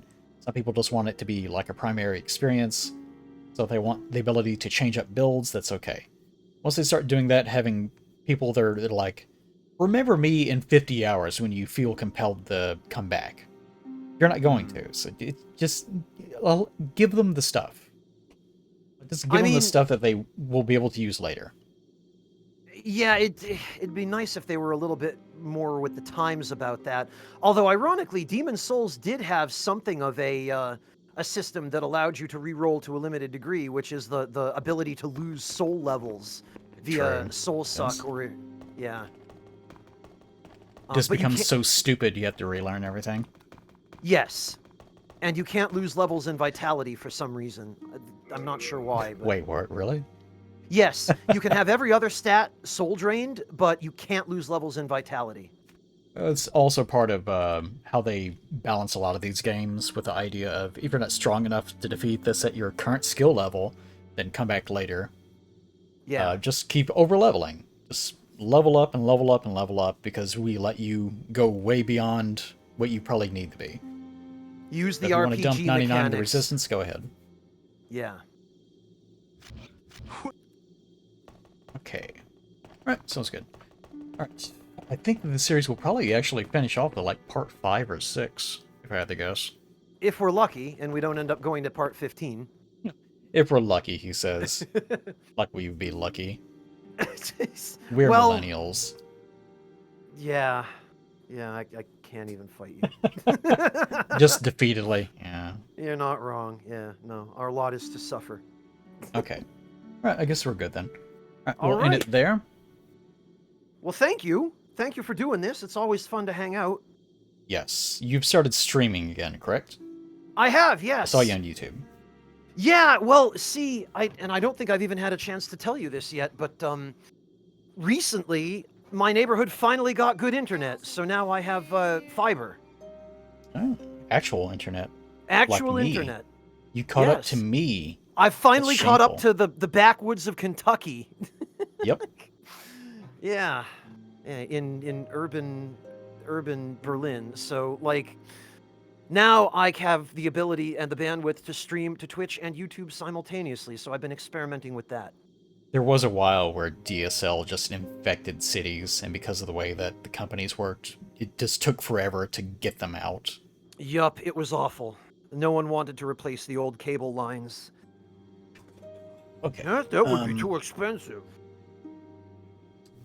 Okay, so next stream, maybe next week, we'll work it out. But stay tuned for that, I guess. Yeah, no also, problem. thank you, Squish. You know where to find me. Thank you, chat, for joining us. It's been great having you guys. And in the meantime, I will be going back to Discord, and as promised, I will inflict Star Trek Voyager upon all of you, and we can enjoy being miserable together as a result. Fellow millennials, huh? Mm-hmm. Exactly. Then after we finish Voyager, not immediately into Enterprise, but that's something we'll do eventually. My best friend from high school, his parents, for some reason, don't know anything about Star Trek, but they just keep rewatching Star Trek Enterprise over and over and over again. Is that not one of the good ones? No, it was known for a while as the series that killed Star Trek, in a sense. Oh, wow. I mean, it's not good. The later 2 seasons are better than the first 2 seasons, but by that point, it was basically just, the writing on the wall was there. It's just very strange. But these days, people are more forgiving of it because the CBS Star Trek shows like Discovery and Picard Seasons 1 and 2 exist. So there's other things to point your finger at these days, so it's not that big of a deal. But back then it was. Anyways, that's what we'll be doing. Alright, and in the meantime I'm going to be working on my Miles O'Brien, whoever the reporter, whoever you're talking about, video. I'll have to look this up and find out which one you're referring to, I suppose. Yeah, he's a famous Star Trek character. We'll indoctrinate you with some Star Trek later on at some point. Okay. Okay. For now, that'll be it for us. I'll finally get to eat. All right. Well, enjoy your food. Okay, and you can get to bed or whatever it is that you're going to be up to. Yeah, I'm probably gonna get to bed, I think. You can eat that big corn chip off the top of your head. Huh? What are those things called? I think they are called bugles. Oh, yes, yeah, the old snack bugles. Yeah. Yeah.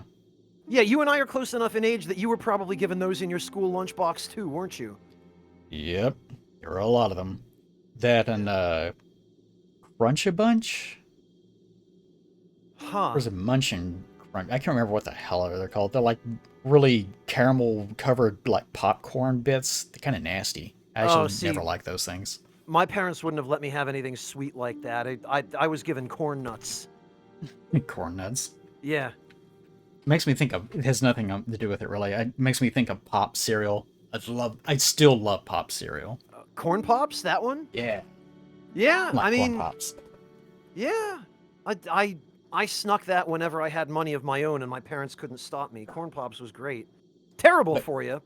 Yes. Probably I like Kix better than that though. Which is, it has a sort of similar appeal, but it's actually better for you. Not that cereal is ever good for you. Well, yeah, marginally better as it was. That Kix, that's the fruit one, right? With it little multicolored fruit No, pieces Kix is in just among- like little round balls of nothing. Ah, okay. They're only like partially sweet. You can barely taste it. But that's why I like it. Gotcha. Oh, yes, okay. I just looked up an image and yes, I see what you mean. Yeah, okay. This doesn't taste like anything. Isn't it great? That's my reaction to it. It tastes like corn syrup. Okay. Yeah, there is berry Kix. I forgot about that. That's what I was thinking of, yes. They kind of are similar to the old, like what are they called? Trix. Like the Trix cereal. Yes. Back in like the 1980s, before they became like fruit shaped. And apparently recently they went back to being little orbs. They And I did. think Yeah, I maybe remember. They may have also gone back to being fruit shaped again, for all I know. I don't know. The modern formula box looks like changed at they're some just point. the orbs. Sometimes I wish I could like go back in time and get food from when I was much younger, because it I feels mean, like a lot of them changed, but I can't. There's. I can't describe how, so I would need to have them. Well, there's some of that stuff still floating around. I saw once not too long ago on eBay an unopened box of that Nintendo cereal from like 1987. It'd be nice if it tasted exactly the same, just frozen in time. Considering how many preservatives were in it back then, it probably does. Probably. You're probably looking on the labels, just like 50% preservatives and the rest is just lard. Yeah, I wouldn't be surprised. Or sugar. Oh, and the rest corn syrup, of course. Okay. Yes. Yeah, that... God. Alright, so next time we'll probably finish off one and maybe go the Latria or something. We'll figure it out. Okay, sounds good. Alright, anyways, that's it for now. Thank you guys for joining us. Check out Spy once more. Plug your shit. Thank YouTube you. as well as Twitch? Or just YouTube now? you doing? No, Twitch is still the main, Oh god, that's not the right link. No. Well, now you'll all know what that Nintendo cereal looks like. Mm. I'm not tired, you're tired. Here. A German Spy on YouTube as there. well, right? It's the same exact handle? Yes, same username everywhere. It wasn't Yeah. one I had a lot of competition for, so I managed to get it on every platform. A_German_spy. Okay. Thank you. Plug achieved. All right. We will see you guys next time. Have a good one, guys. See ya, Plague. Yeah. See you then. Adios, everybody. Bye-bye.